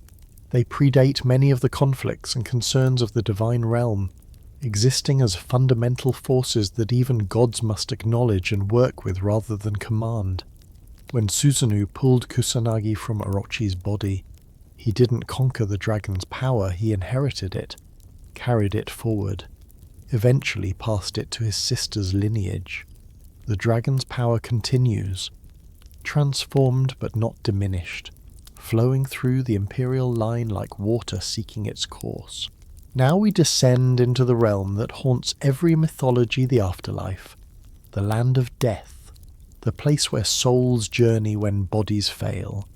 You've already glimpsed Yomi no Kuni, the land of darkness, when Izanagi pursued his wife through its shadowy corridors only to flee in horror. But Japanese concepts of death and the afterlife are more complex than that single underworld, layered with Buddhist, Shinto, and folk beliefs that contradict and complement each other in ways that would frustrate Western theologians, but feel perfectly natural to the Japanese mind. Death isn't a single destination, but a journey with multiple waypoints, transformations, and possibilities. Yomi itself is less a place of punishment than a place of pollution and decay. It's not hell, there's no devil figure, no eternal torment for sinners. It's simply where death lives, where corpses rot, where everything that was once alive becomes corrupted and wrong. The entrance, sealed by Izanagi with that massive boulder, supposedly exists somewhere in the physical world. Various locations in Japan claim to be the site. Usually dark caves or crevices in mountains where the air feels cold and wrong. Yomi is underground, beneath the world of the living, accessible through specific passages that most people wisely avoid. The dead who dwell there exist in shadowy forms, their bodies subject to ongoing decay, hosting thunder gods and maggots in equal measure. But Yomi isn't where most Japanese believed souls actually went, at least not permanently. The Shinto conception of the afterlife is vague and variable, suggesting that ancestral spirits remain close to the living, dwelling in household altars or returning during specific festivals. The Obon festival, celebrated each summer, is predicated on the belief that ancestral spirits return home for a brief visit. Families clean graves, light lanterns to guide spirits back, prepare favourite foods for the dead, and perform dances the bonodori that welcome these temporary ghostly visitors. On the final night, floating lanterns are set on rivers to guide the spirits back to the other world. It's a conception of death that emphasises continuity rather than separation, obligation rather than judgment. Buddhism introduced more elaborate afterlife cosmology when it arrived in Japan during the 6th century. Suddenly there were multiple hells, 8 hot hells, 8 cold hells, and numerous subsidiary torment realms where sinners faced specific punishments matching their crimes. Liars had their tongues pulled out by oni with pliers. Adulterers were forced to embrace burning metal statues. Murderers were sawed in half, boiled in cauldrons, or fed to beasts. These Buddhist hells weren't eternal, they were purgatorial, lasting until karma was exhausted. Then souls would be reincarnated, starting another cycle of life, death, and hopefully eventual enlightenment. The goal wasn't heaven, but escaping the cycle entirely through achieving nirvana. The journey to these afterlife realms involves crossing the Sanzu River, often compared to the river Styx but distinctly Japanese in its details. This river has 3 crossing points: a bridge for the virtuous, a ford for those neither particularly good nor bad, and a deep section infested with serpents and demons for the wicked. On the far bank waits Datsuiba, a terrifying old woman who strips the dead of their clothing, and her partner Kaneo, an old man who weighs these garments on a tree branch to measure the soul's sins. The heavier the clothing, the worse your karma, the more severe your afterlife destination. It's a bureaucratic afterlife, complete with processing stations and evaluations. Emma O, the king of hell, serves as chief judge of the dead, based on the Buddhist deity Yama. Emma O sits in judgment with a crystal mirror that reflects every sin a soul committed during life. There's no lying, no excuse-making, the mirror shows everything, and Emma O decides which hell suits each sinner's particular karma. But here's where things get interesting. Emma O can be influenced. Prayers from the living, offerings made at the right temples, proper funeral rites, all these can improve a soul standing before the judge. It's an afterlife with customer service, where the living can advocate for the dead through ritual action and devotion. Jizo, the beloved bodhisattva who protects children and travellers, also guards the Sanzu River's bank. He's the merciful figure in an otherwise harsh system, particularly compassionate toward children who die before they can accumulate good karma. These child souls are condemned to stack stones on the riverbank, building small towers as penance for causing their parents grief. But demons constantly knock the towers down, forcing the children to start over in an eternal, futile task. Jizo intervenes, hiding children in his sleeves and protecting them from demonic torment. Stone statues of Jizo appear throughout Japan, often decorated with red bibs and children's toys left by grieving parents. It's Buddhism at its most tender, offering comfort through the image of divine intervention on behalf of the most innocent and vulnerable. But what about ghosts? Japanese folklore teems with Yurei spirits who remain in the world of the living due to unfinished business, powerful emotions, or improper burial rites. Unlike Western ghosts who might rattle chains or float through walls, Yurei have specific visual characteristics: white burial kimono, long black hair hanging loose, hands dangling limply, and no feet, they float rather than walk. They appear at specific times and places, often returning to locations connected to their deaths or seeking revenge against those who wronged them. The Onryo, vengeful spirits, are particularly dangerous, capable of causing illness, natural disasters, or waves of death through the sheer force of their rage and pain. The most famous Yurei is probably Oiwa, whose story has been adapted countless times in kabuki theatre, films, and other media. Poisoned by her husband with a toxic facial cream that disfigures her, Oiwa dies cursing him. Her vengeful spirit torments him relentlessly, appearing in mirrors, emerging from lanterns, driving him to madness and death. Her story established the template for Japanese horror, the wronged woman whose rage transcends death, whose pain becomes an unstoppable force. Historians note that Yurei stories often centre on women, particularly those who suffered injustice in life, giving voice to grievances that patriarchal society ignored while living. Proper funeral rites and memorial services serve to pacify potentially dangerous spirits, transforming them from urei into properly domesticated ancestral spirits. It's essentially death customer service if the living perform the correct rituals, make the right offerings, and maintain the grave properly. The dead remain benevolent or at least neutral, but neglect a grave, forget the memorial services, or fail to avenge a murder, and you risk creating a vengeful spirit who will haunt not just you but potentially your entire bloodline for generations. Death in Japanese belief requires ongoing maintenance, a relationship between living and dead that never truly ends.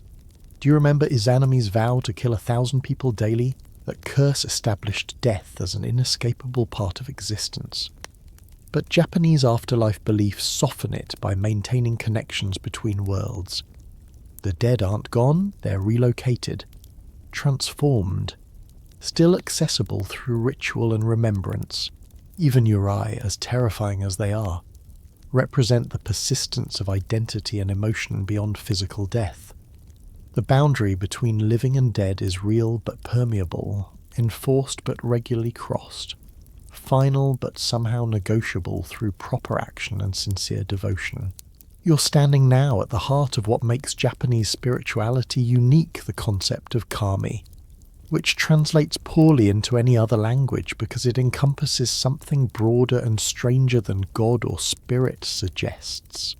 Kami are everywhere, in the ancient trees whose branches stretch across shrine pathways, in the mountains that pierce clouds with snow-covered peaks, in the rivers that carve through valleys, the rocks that endure for millennia, the storms that sweep across the archipelago, even in abstract concepts like growth, fertility, and craftsmanship.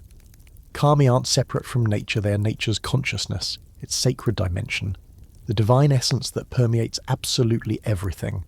The phrase Yaoyorozu no Kami, 8 million gods, appears throughout Japanese texts, but the number isn't literal, it means innumerable, countless, everywhere you look, because everything can potentially be or become kami.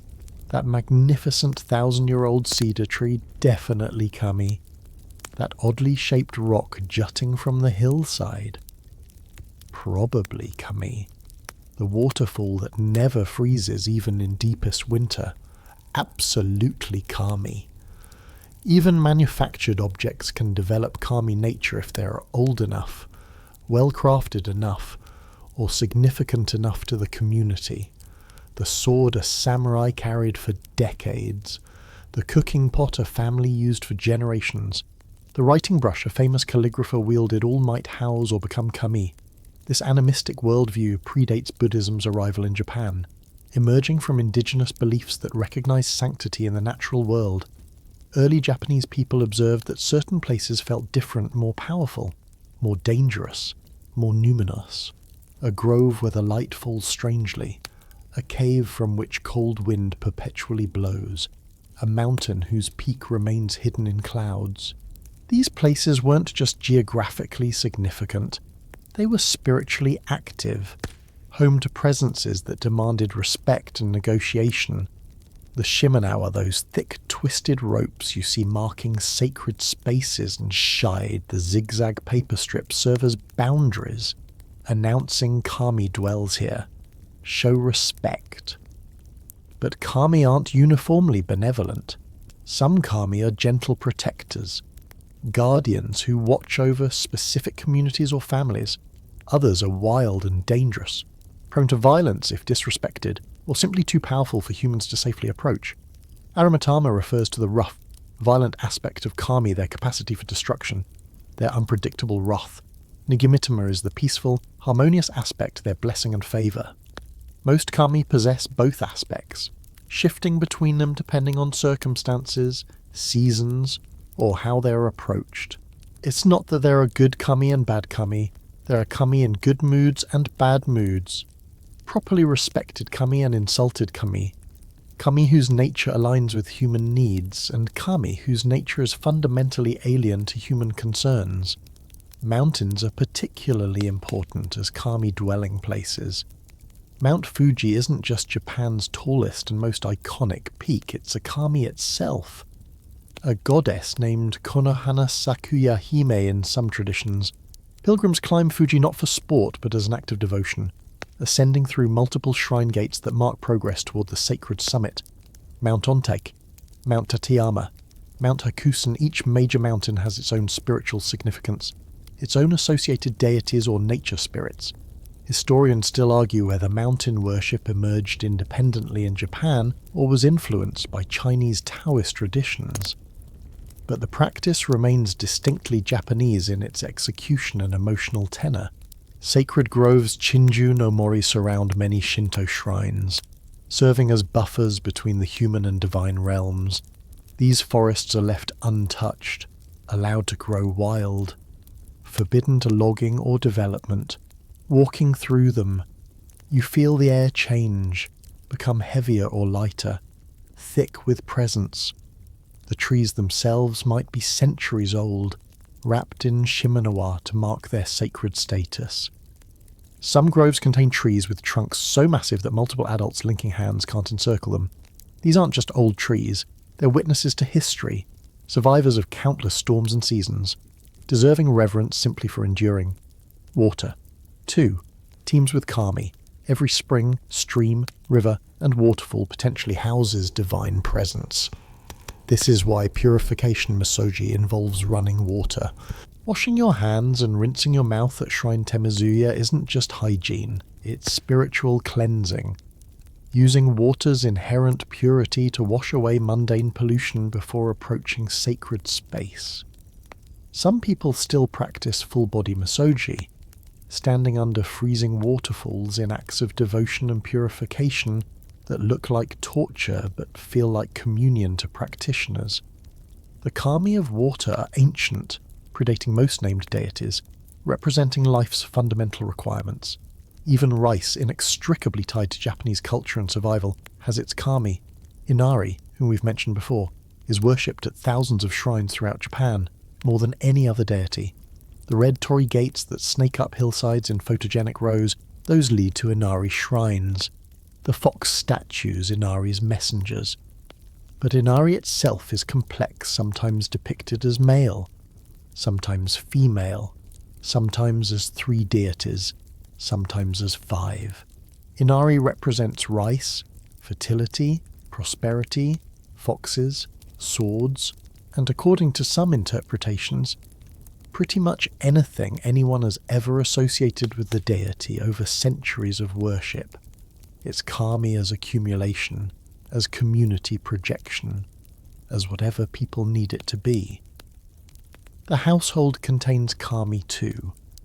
The kamidena, a miniature shrine in homes, host protective deities, often including talismans from important shrines that family members have visited. The kitchen has its kami, the bathroom its guardian, the hearth its protector.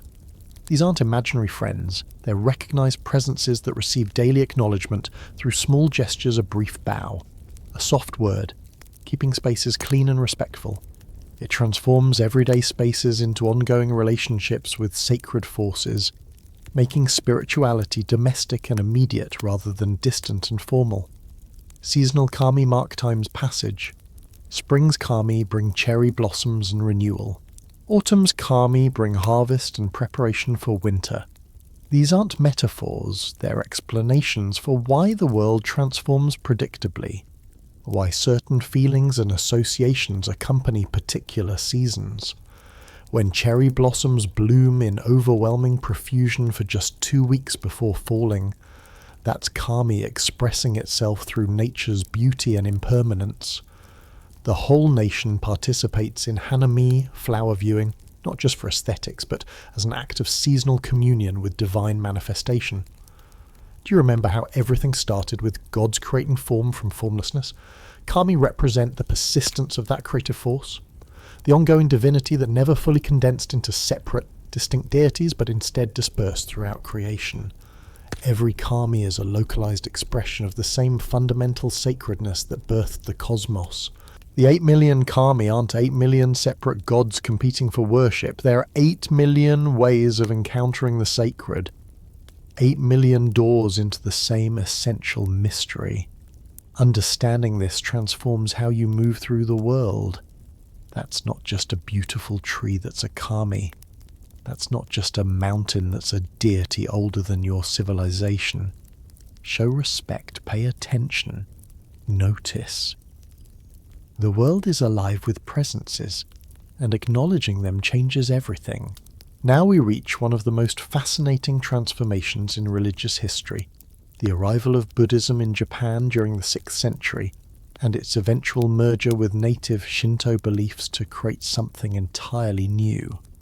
You're watching two completely different spiritual systems collide, Shinto with its nature worship and innumerable kami, and Buddhism with its complex philosophy of suffering, enlightenment, and escape from the cycle of rebirth. By all logic, they should have been incompatible, competing for followers until one tradition dominated and the other faded. Instead, they blended so thoroughly that most Japanese people practice both simultaneously without seeing any contradiction. Buddhism arrived officially in 552 CE when the Korean kingdom of Baekje sent Buddhist scriptures and a gilt bronze statue of Buddha to the Japanese imperial court. The arrival sparked immediate political controversy. Some powerful clans embraced the foreign religion as sophisticated continental wisdom, while others viewed it as a dangerous threat to native traditions and the kami who protected Japan. The Soga clan championed Buddhism. The Mononobe and Nakatomi clans opposed it. When plague struck shortly after Buddhism's introduction, opponents claimed the kami were angry about these foreign deities receiving worship. The Soga responded by arguing the Japanese simply weren't worshipping Buddha correctly yet. Eventually, the Soga won the political struggle both ideologically and literally, defeating their rivals in battle. Prince Shotoku, serving as regent in the early 7th century, became Buddhism's most important early champion. He built temples, wrote commentaries on sutras, and promoted Buddhist principles while never suggesting that kami worship should cease. His approach set the template Buddhism and Shinto could coexist, each serving different spiritual needs. Shinto handled life's celebrations and beginnings, births, marriages, agricultural cycles. Buddhism addressed death, the afterlife, and philosophical questions about existence's fundamental nature. It was a division of spiritual labour that proved remarkably durable. But simple coexistence evolved into something stranger and more intimate syncretism so complete that separating the traditions became nearly impossible. The concept of Honji Suijoku emerged, proposing that kami were actually manifestations of Buddhist deities. According to this framework, the enlightened beings called bodhisattvas and Buddhas manifested in Japan as kami to make themselves accessible to Japanese people. Amaterasu actually a manifestation of Vairocana Buddha. Hachiman, the war god, a form of Amitabha Buddha. Every major kami received a Buddhist counterpart, creating a two-tier system where the same divine being could be approached through either Shinto or Buddhist practices. This wasn't a hostile takeover, but a remarkably generous theological framework that elevated kami rather than dismissing them. Instead of calling kami false gods or demons as Christian missionaries later, would Buddhism acknowledge them as real, powerful, and worthy of respect while positioning them within a larger cosmic hierarchy? The kami weren't replaced, they were recontextualized. Shinto shrines and Buddhist temples began appearing in combined complexes, jinguji, where priests of both traditions worked side by side. You could pray to a kami at its shrine, then walk 50 feet to a Buddhist temple and pray to that same deity's Buddhist manifestation. Historians still argue whether ordinary people understood the theological sophistication behind these arrangements, or simply appreciated having more spiritual options available. The fusion created new hybrid deities and practices. Kobo Daishi, also known as Kukai, founded Shingon Buddhism in the 9th century and established monasteries on Mount Koya that incorporated kami worship into Buddhist practice. He argued that kami were protectors of Buddhism, guardians who defended temples and practitioners, This positioned kami as subordinate to Buddhist deities but still essential. They weren't obstacles to enlightenment but allies in achieving it. Meanwhile, other Buddhist schools developed different relationships with kami, some more hierarchical, others more egalitarian, but all finding ways to accommodate rather than eliminate indigenous beliefs. Ryobu Shinto, dual Shinto formalized this merger, creating elaborate correspondences between Buddhist concepts and Shinto practices. Mandala paintings depicted both kami and Buddhist deities in the same cosmological schema. Ritual practices borrowed from both traditions. Even the architecture blended shrine roofs began incorporating Buddhist elements, while temples added Shinto purification fonts for over 1,000 years. This syncretic tradition dominated Japanese spirituality. Most people didn't identify as Shinto or Buddhist, but simply as Japanese, participating in whichever rituals and practices felt appropriate for specific occasions. Then came the Meiji Restoration in 1868, and suddenly the government decided to forcibly separate Shinto and Buddhism. The new imperial regime wanted to establish Shinto as a state religion that unified the nation around the emperor's divine ancestry.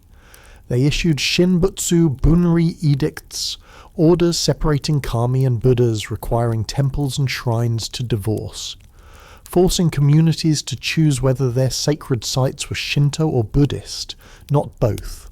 It sparked Haibutsu Kishaku, abolish Buddhism and destroy Shakyamuni, a movement that destroyed countless temples, burned sutras, and melted down Buddhist statuary. Monks were forced to abandon their vows, marry, eat meat. It was cultural violence in service of nationalist ideology. The separation was never complete, because a millennium of integration couldn't be undone by government decree. Today's Japanese people still practice both traditions, though they're now administratively and architecturally distinct. A typical life cycle might involve a Shinto birth blessing, a Christian-style wedding because the aesthetics are popular, and a Buddhist funeral because Buddhism still handles death best. During New Year's, people visit Shinto shrines for Hatsumoto, the first shrine visit, then visit Buddhist temples to ring the bell 108 times. Once for each earthly desire. It's religious flexibility that would baffle dogmatic monotheists, but feels perfectly natural when you're raised with it. Zen Buddhism developed its own particularly Japanese character, emphasizing meditation, direct experience, and aesthetic simplicity. The rock gardens of Kyoto temples, the tea ceremonies choreographed mindfulness, the austere beauty of calligraphy, these reflect Zen's influence on Japanese culture. But even Zen incorporated Shinto sensibilities about nature's sacredness, the value of pure simplicity, the importance of ritual purity. The raked gravel in temple gardens isn't just decorative, it creates patterns that echo Shinto purification practices while expressing Buddhist concepts about emptiness and form. Esoteric Buddhism, particularly Shingon and Tendai schools, merged especially smoothly with Shinto because both traditions already emphasized ritual, symbolic objects, and the power of sacred space. The elaborate rituals involving mudras, mantras, and mandalas that characterize esoteric practice found ready acceptance in a culture already comfortable with shrine rituals and sacred objects. The thunderbolt Vajra of Buddhism and the sacred mirror of Shinto might serve different theological purposes, but both cultures understood that physical objects could channel divine power. Popular Buddhism in Japan took forms that sometimes horrified purists, but resonated deeply with common people. Amida Buddha's Pure Land Paradise offered salvation through faith. Rather than monastic discipline, you just had to sincerely invoke Amida's name, Namu Amida Butsu, and you'd be reborn in the Pure Land where enlightenment was guaranteed. It was Buddhism for busy farmers and merchants who didn't have time for meditation retreats or sutra study. Critics called it easy Buddhism, but it became the most popular form of Japanese Buddhism precisely because it was accessible. Do you remember how Jizo protected children at the Sanzu River that's Pure Land Buddhism's compassionate face, promising that even those who struggle will receive divine assistance? The result of all this blending is a religious landscape that defies simple categorization. Is Japan a Shinto country or a Buddhist country? Yes, both. Neither. Something else entirely. The distinction that matters to scholars and administrators rarely troubles ordinary people, who participate fluidly in both traditions as needed. The kami haven't disappeared despite Buddhism's influence, and Buddhist temples remain vibrant despite Shinto's nationalist revival and decline. They coexist, influence each other, borrow freely, and create a spiritual ecology richer than either tradition alone could provide.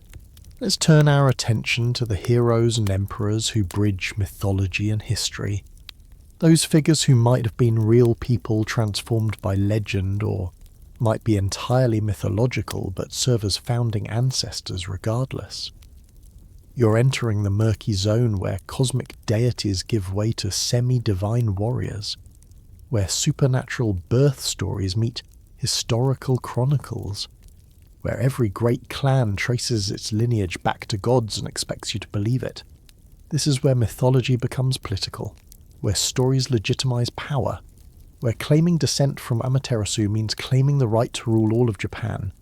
Remember Ninigi, Amaterasu's grandson who descended from heaven with the 3 sacred treasures. His story continues on Earth, and it gets complicated fast because he needs to produce heirs who will establish the imperial dynasty. He encounters Konohana Sakuya Hime, whose name means something like tree blossom blooming princess. Daughter of the mountain god Ohoya Matsumi, she's devastatingly beautiful, standing at the base of Mount Fuji when Ninigi meets her. He asks for her hand immediately because divine beings apparently don't do courtship. The mountain god is thrilled his daughter marrying the heavenly grandson is the ultimate social climbing, and offers both daughters the beautiful Konohana Sakuya and her older sister Iwanaga Hime, whose name means rock-long princess. Here's where Ninigi makes a mistake with cosmic consequences. Iwanaga Hime is, to put it diplomatically, not conventionally attractive. She's sturdy, enduring, rock-like, all excellent qualities if you're fortifying a castle but less appreciated in a bride. Ninigi accepts the beautiful younger sister and rejects the older one, sending her back to her father. Ohoya Matsumi is furious and explains what Ninigi just cost himself. Iwanaga represented longevity, permanence, endurance like rock. Konohana Sakuya represents beauty, vitality, but also transience like blossoms, by rejecting the rock princess. Ninigi and all his descendants are now doomed to age and die like the flowers beautiful but brief. It's the mythological explanation for why Japanese emperors, despite claiming divine ancestry, still age and die like ordinary humans. Konohana Sakuya herself faces doubt about her virtue when she becomes pregnant after just one night. Ninigi suspects she might have been with someone else. Divine paranoia about paternity apparently transcends culture. To prove the children are his, Konohana Sakuya sets herself inside a sealed burning hut while giving birth, declaring that if she or the children are harmed by the flames, they're illegitimate. If they survive, the children are divine. She gives birth to 3 sons in the inferno, all perfectly healthy. Definitely Ninigi's. It's trial by fire as paternity test, which seems excessive but makes for dramatic mythology. 2 of these sons fade into relative obscurity, but the third, Huri, becomes a major figure. Huri's story is one of the strangest in Japanese mythology. He and his brother Hoderi represent different lifestyles. Huri is a hunter, Hoderi a fisherman. One day they swap tools. Huri borrows his brother's fishing hook. Hoderi takes the hunting bow, predictably. Huri loses the hook in the ocean. Hoderi demands its return, and no substitute will satisfy him. It must be that specific hook. Huri is desperate, searching the shore. When he encounters an old man who sends him to the palace of Ryujin, the sea dragon god. You've heard of this place, the undersea palace, where time moves strangely. Huri arrives and immediately falls in love with Toyotama Hime, the Dragon King's daughter. Ryujin approves the match, and Huri spends 3 years in underwater bliss before suddenly remembering his brother's fishhook and his mission. Ryujin retrieves the hook from the mouth of a fish because of course that's where it ended up, and gives Huri 2 magical tide jewels as wedding gifts. These jewels control the oceans rising and falling, making them weapons of tremendous power. Huri returns to the surface to discover that 3 years underwater equals 3 human years. At least the time dilation isn't as extreme as in Urashima's tale. But here's where it gets deliciously domestic and weird. Toyotama Hime is pregnant and decides to give birth on land. She builds a birthing hut and makes Huri promise not to look inside during the delivery. Naturally, he breaks this promise, mythology's favourite recurring test that everyone fails. He peeks and sees his wife transformed into a massive dragon or sea creature, writhing in labour. She's horrified by his betrayal, abandons her newborn son, and returns to the sea, leaving only her younger sister to raise the child. It's another separation story, another broken promise leading to permanent loss, and it establishes that the imperial line contains not just heavenly blood, but also dragon blood, sea god ancestry mixing with sun goddess lineage. The child from this union is raised by his aunt and grows up to become Jimmu, identified as Japan's first emperor. His name means divine warrior, and his story transitions from pure mythology into semi-historical chronicle. The Nihon Shoki and Kojiki describe Jimmu's eastward military campaign from Kyushu to the Yamato region, conquering various tribes and local rulers until he establishes his capital and becomes emperor. Traditional dating places his reign starting in 660 BCE, which modern historians consider impossible. It's too early, too neat, too obviously symbolic. But whether Jimmu existed as a real person or represents a compressed narrative of multiple generations of conquest, he serves as the origin point, the first link in an unbroken chain of emperors that continues to today. Jimmu's conquest involved divine assistance repeatedly. A sacred crow, Yatagarasu. The 3-legged crow guided his armies through mountains. His bow could shoot arrows that never missed. When facing defeat, the sun goddess's radiance blinded his enemies. These supernatural elements might embarrass modern historians seeking factual accuracy, but they serve crucial narrative purposes, establishing that imperial authority comes from the gods, that military victory proves divine favour, that the Yamato rulers didn't just conquer through force but had cosmic backing. Subsequent legendary emperors continue blending history and mythology. Emperor Keiko's son, Yamato Takeru, became Japan's archetypal tragic hero. He was sent to suppress rebellions in both the west and east, effectively conquering the entire archipelago for the imperial line. He wielded Kusanagi, the grass-cutting sword from the dragon's tail, and defeated enemies through both martial prowess and cunning deception. He cross-dressed to infiltrate and assassinate rebel leaders, used fire to escape ambushes, and fought tirelessly until exhaustion finally killed him. His spirit transformed into a white bird that flew toward the capital, heroic even in death. Historians suggest Yamato Takeru's story compresses multiple military campaigns and leaders into one legendary figure who personifies the Yamato state's expansion. These heroic narratives served clear political purposes. Every major clan claimed descent from either heavenly deities or earthly kami, creating an aristocratic family tree that stretched to the age of gods. The Fujiwara clan traced lineage to Ame no Koyain, a deity who participated in luring Amaterasu from her cave. The Mononobe claimed descent from Nigihayahi, a deity who descended from heaven before Ninigi. These divine genealogies weren't just impressive pedigrees, they legitimized political power, justified privilege, and established hierarchies that persisted for centuries. Do you remember how we started with gods creating islands and deities? Now those gods' supposed descendants are ruling those islands, and the mythology provides their permission slip. The imperial line's unbroken continuity, real or constructed, becomes its own kind of mythology. Japan claims the world's longest-running monarchy, with every emperor supposedly descended from that first divine warrior Jimmu, who descended from the heavenly grandson Ninigi, who descended from the sun goddess Amaterasu.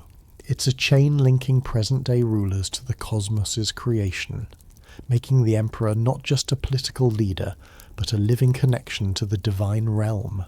The current emperor may no longer claim divinity after World War II's conclusion, but the mythology remains embedded in the institution's foundation.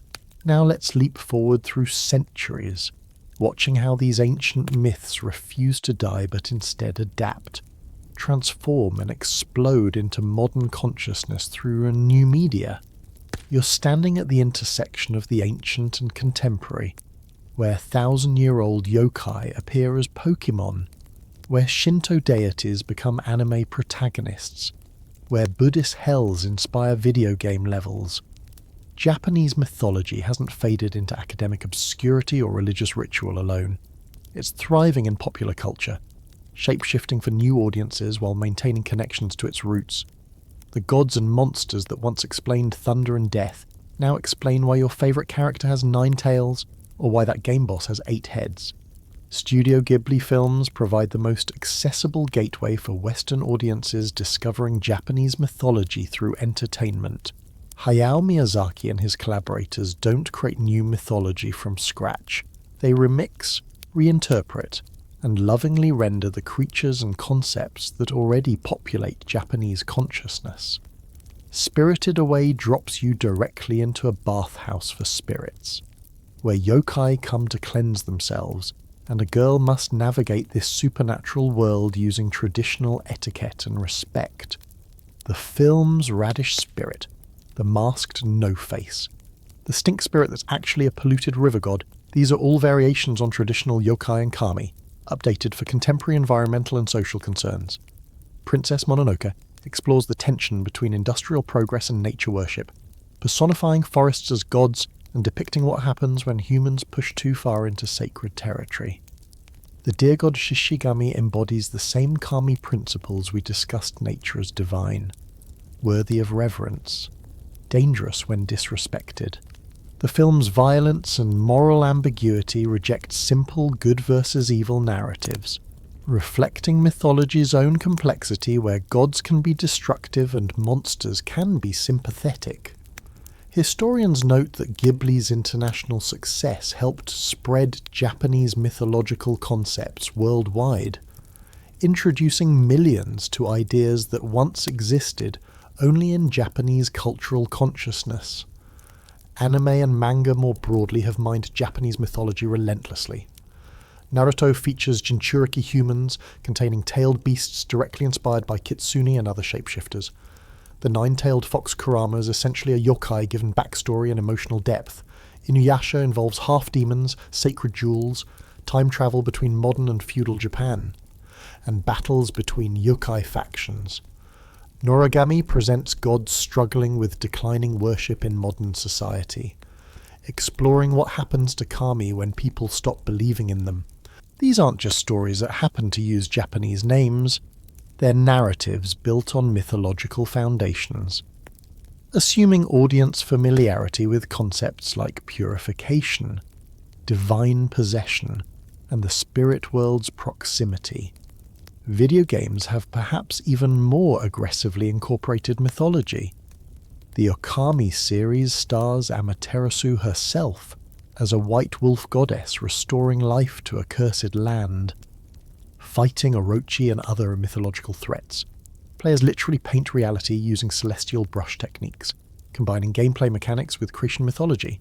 Persona and Shin Megami Tensei games feature rosters of hundreds of mythological beings from multiple cultures, but Japanese deities and yokai receive special prominence. You can recruit Susanoo as a party member, battle Oni in Tokyo subway stations, negotiate with Kitsune for assistance.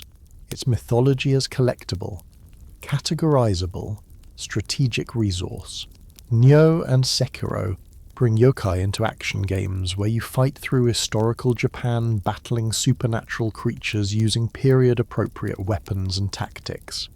The Yokai Watch franchise, essentially Pokemon but explicitly yokai, became hugely popular with children, teaching them traditional creature names and characteristics through game mechanics and cute character designs. Ghost of Tsushima, despite being developed by Western creators, incorporates Japanese mythology respectfully through its spirit encounters and folkloric side quests. The mythological literacy these games assume and build is remarkable. Players learn that tanuki are tricksters, that kappa have water-filled head bowls, that fox shrines warrant respect, all through gameplay rather than textbooks. But modern mythology isn't just adaptation, it's creation. New urban legends emerge constantly, updated for contemporary anxieties. Kuchisake Onna, the slit-mouthed woman, is a relatively recent yokai who appeared in the 1970s, asking children if she's pretty before revealing her mutilated mouth and attacking those who answer wrong. She spread through schoolyard rumours, adapted to different regions, and eventually became as traditional as any Edo period monster. Teke-tek, a girl cut in half by a train who drags herself around on her hands making teke-teka sounds, is pure modern horror but functions exactly like classical yokai localized danger, requiring specific avoidance behaviors. Internet culture accelerated yokai evolution. Creepypasta and urban legend forums share new supernatural creatures and curse stories that spread globally within days. The Hachishaku-sama, an 8-foot-tall woman who targets young boys, originated online but follows traditional yokai patterns so well that some people assume she's much older folklore. These stories demonstrate that mythology isn't dead tradition but living practice. Humans still create supernatural explanations for fear, still craft monsters for anxieties, still use narrative to process collective trauma and concern. The 2011 Tohoku earthquake and tsunami spawned supernatural narratives almost immediately. Ghost sightings surged in affected areas, taxi drivers reporting picking up passengers who vanished mid-ride, giving addresses in destroyed neighbourhoods. These stories echo traditional Yurei tales, but emerge from contemporary disaster, serving similar psychological purposes: processing grief, maintaining connection with the dead, acknowledging that some traumas can't be fully rationalized. Folklorists studying these accounts note they're indistinguishable in form from centuries-old ghost stories, suggesting humans process catastrophe through supernatural narrative regardless of era. Modern Shinto shrines have adapted to pop culture's mythology appropriation. Some shrines now sell wooden prayer plaques featuring anime characters or video game imagery. Worshippers write prayers for gacha game luck or favourite character merchandise drops alongside traditional requests for health and success. It's simultaneously commercialization and continuation. People still petition spiritual forces for favours. The nature of those favours has just changed. The kami apparently don't mind being invoked for 5-star character pulls, accepting offerings from otaku as readily as from traditional pilgrims. Do you remember how we discussed syncretism between Shinto and Buddhism? Modern mythology represents another layer of fusion traditional beliefs blending with pop culture. Commercial entertainment, digital distribution, and global exchange. An American teenager playing a Japanese game learns about kitsune. Creates fan art mixing that yokai with Western fantasy elements. Posts it online where Japanese artists see and remix it further. Mythology circulates, mutates, crosses borders, and somehow maintains recognizable continuity with its ancient sources while becoming something entirely new.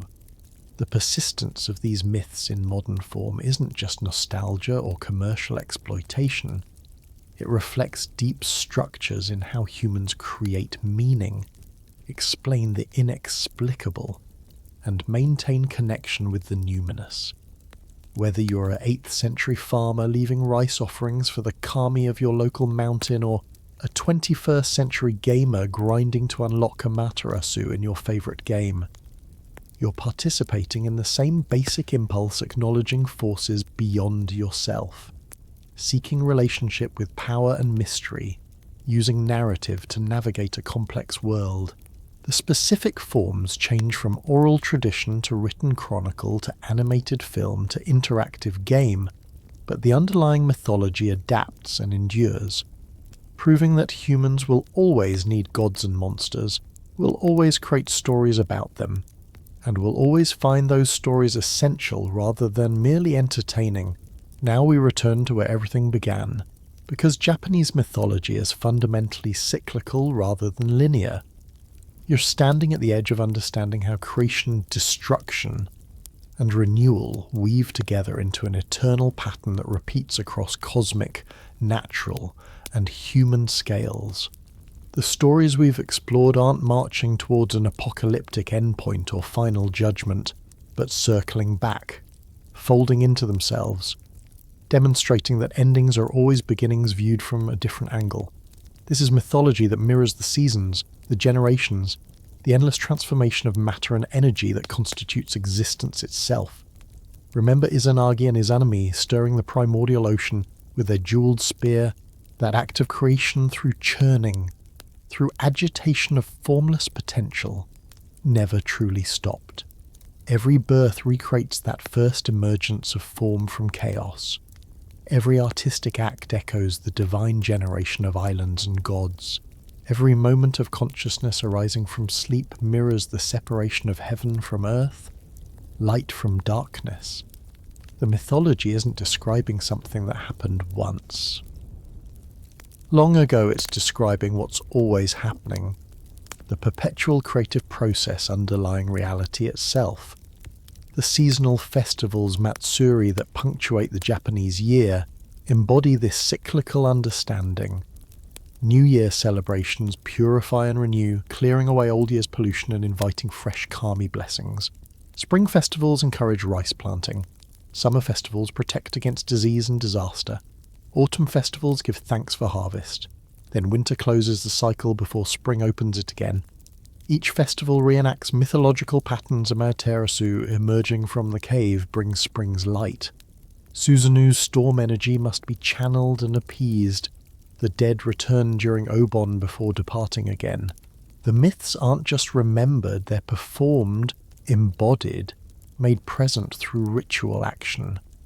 The concept of regeneration through destruction appears throughout Japanese mythology and culture.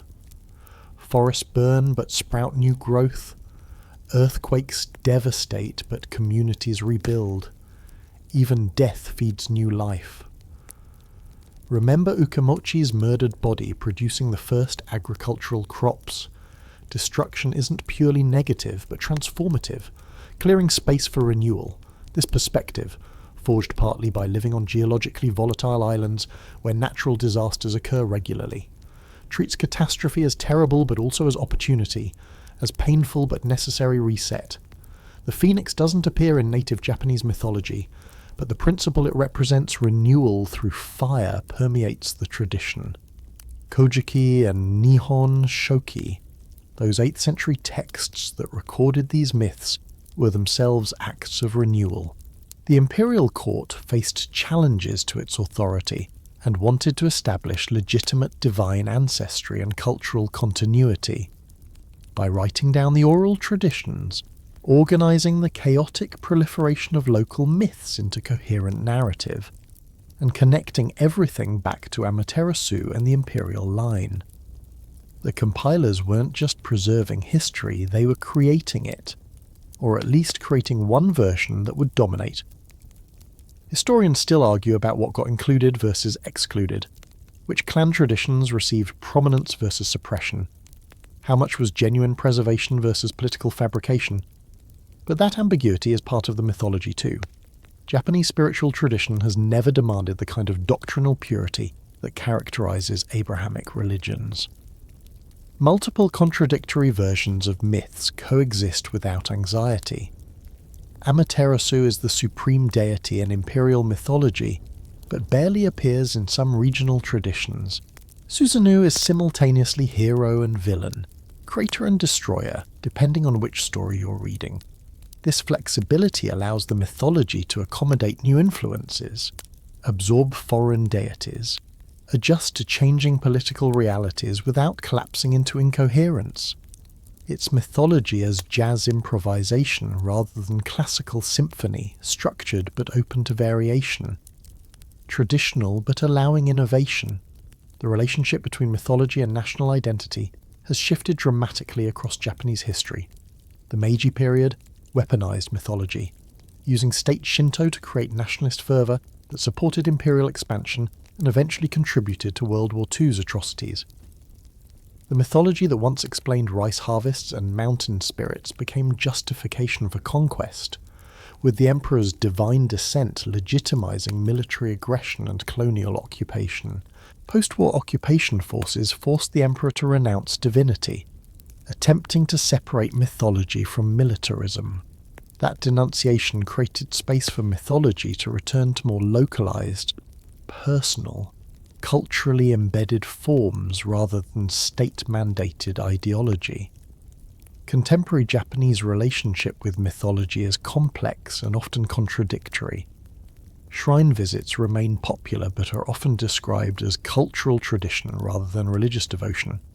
People participate in rituals without necessarily believing in literal kami existence, finding value in tradition, community, and aesthetic experience separate from theological commitment. It's mythology as cultural practice rather than doctrinal belief, which allows even secular Japanese to maintain connection with these ancient stories and the worldview they represent.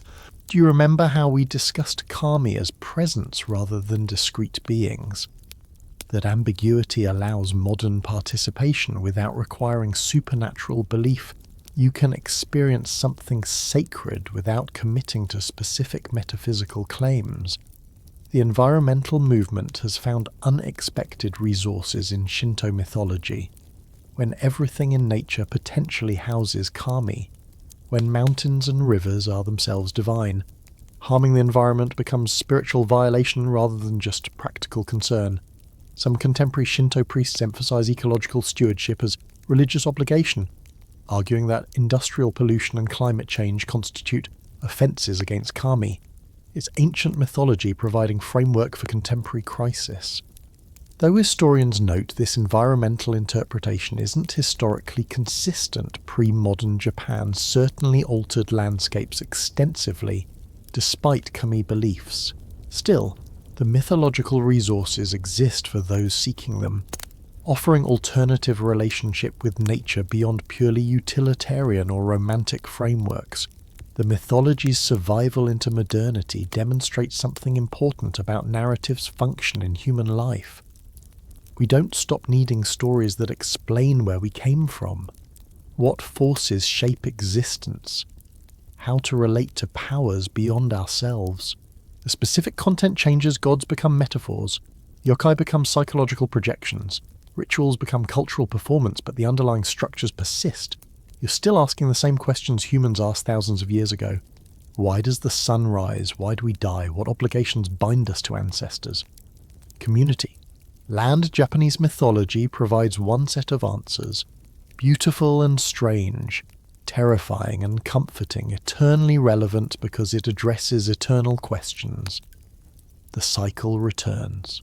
Izanagi purifies himself after visiting Death's realm, and from that cleansing emerged the sun, moon, and stormlight and darkness, order and chaos, eternally dancing. Amaterasu hides but is lured back through community effort and divine trickery. Susanoo destroys but also creates, rages but also settles. The earthly realm is conquered by heavenly descendants who then become mortal through marriage with Earth's children. Gods become humans, become ancestors, become kami. Everything transforms but nothing is truly lost. Energy changes form. Stories adapt to new media. Rituals adjust to contemporary contexts, but the essential patterns endure. You've journeyed from formless chaos through divine generations, met monsters and heroes, descended to the underworld and climbed sacred mountains, watched ancient myths infiltrate modern entertainment, and now find yourself back at the beginning,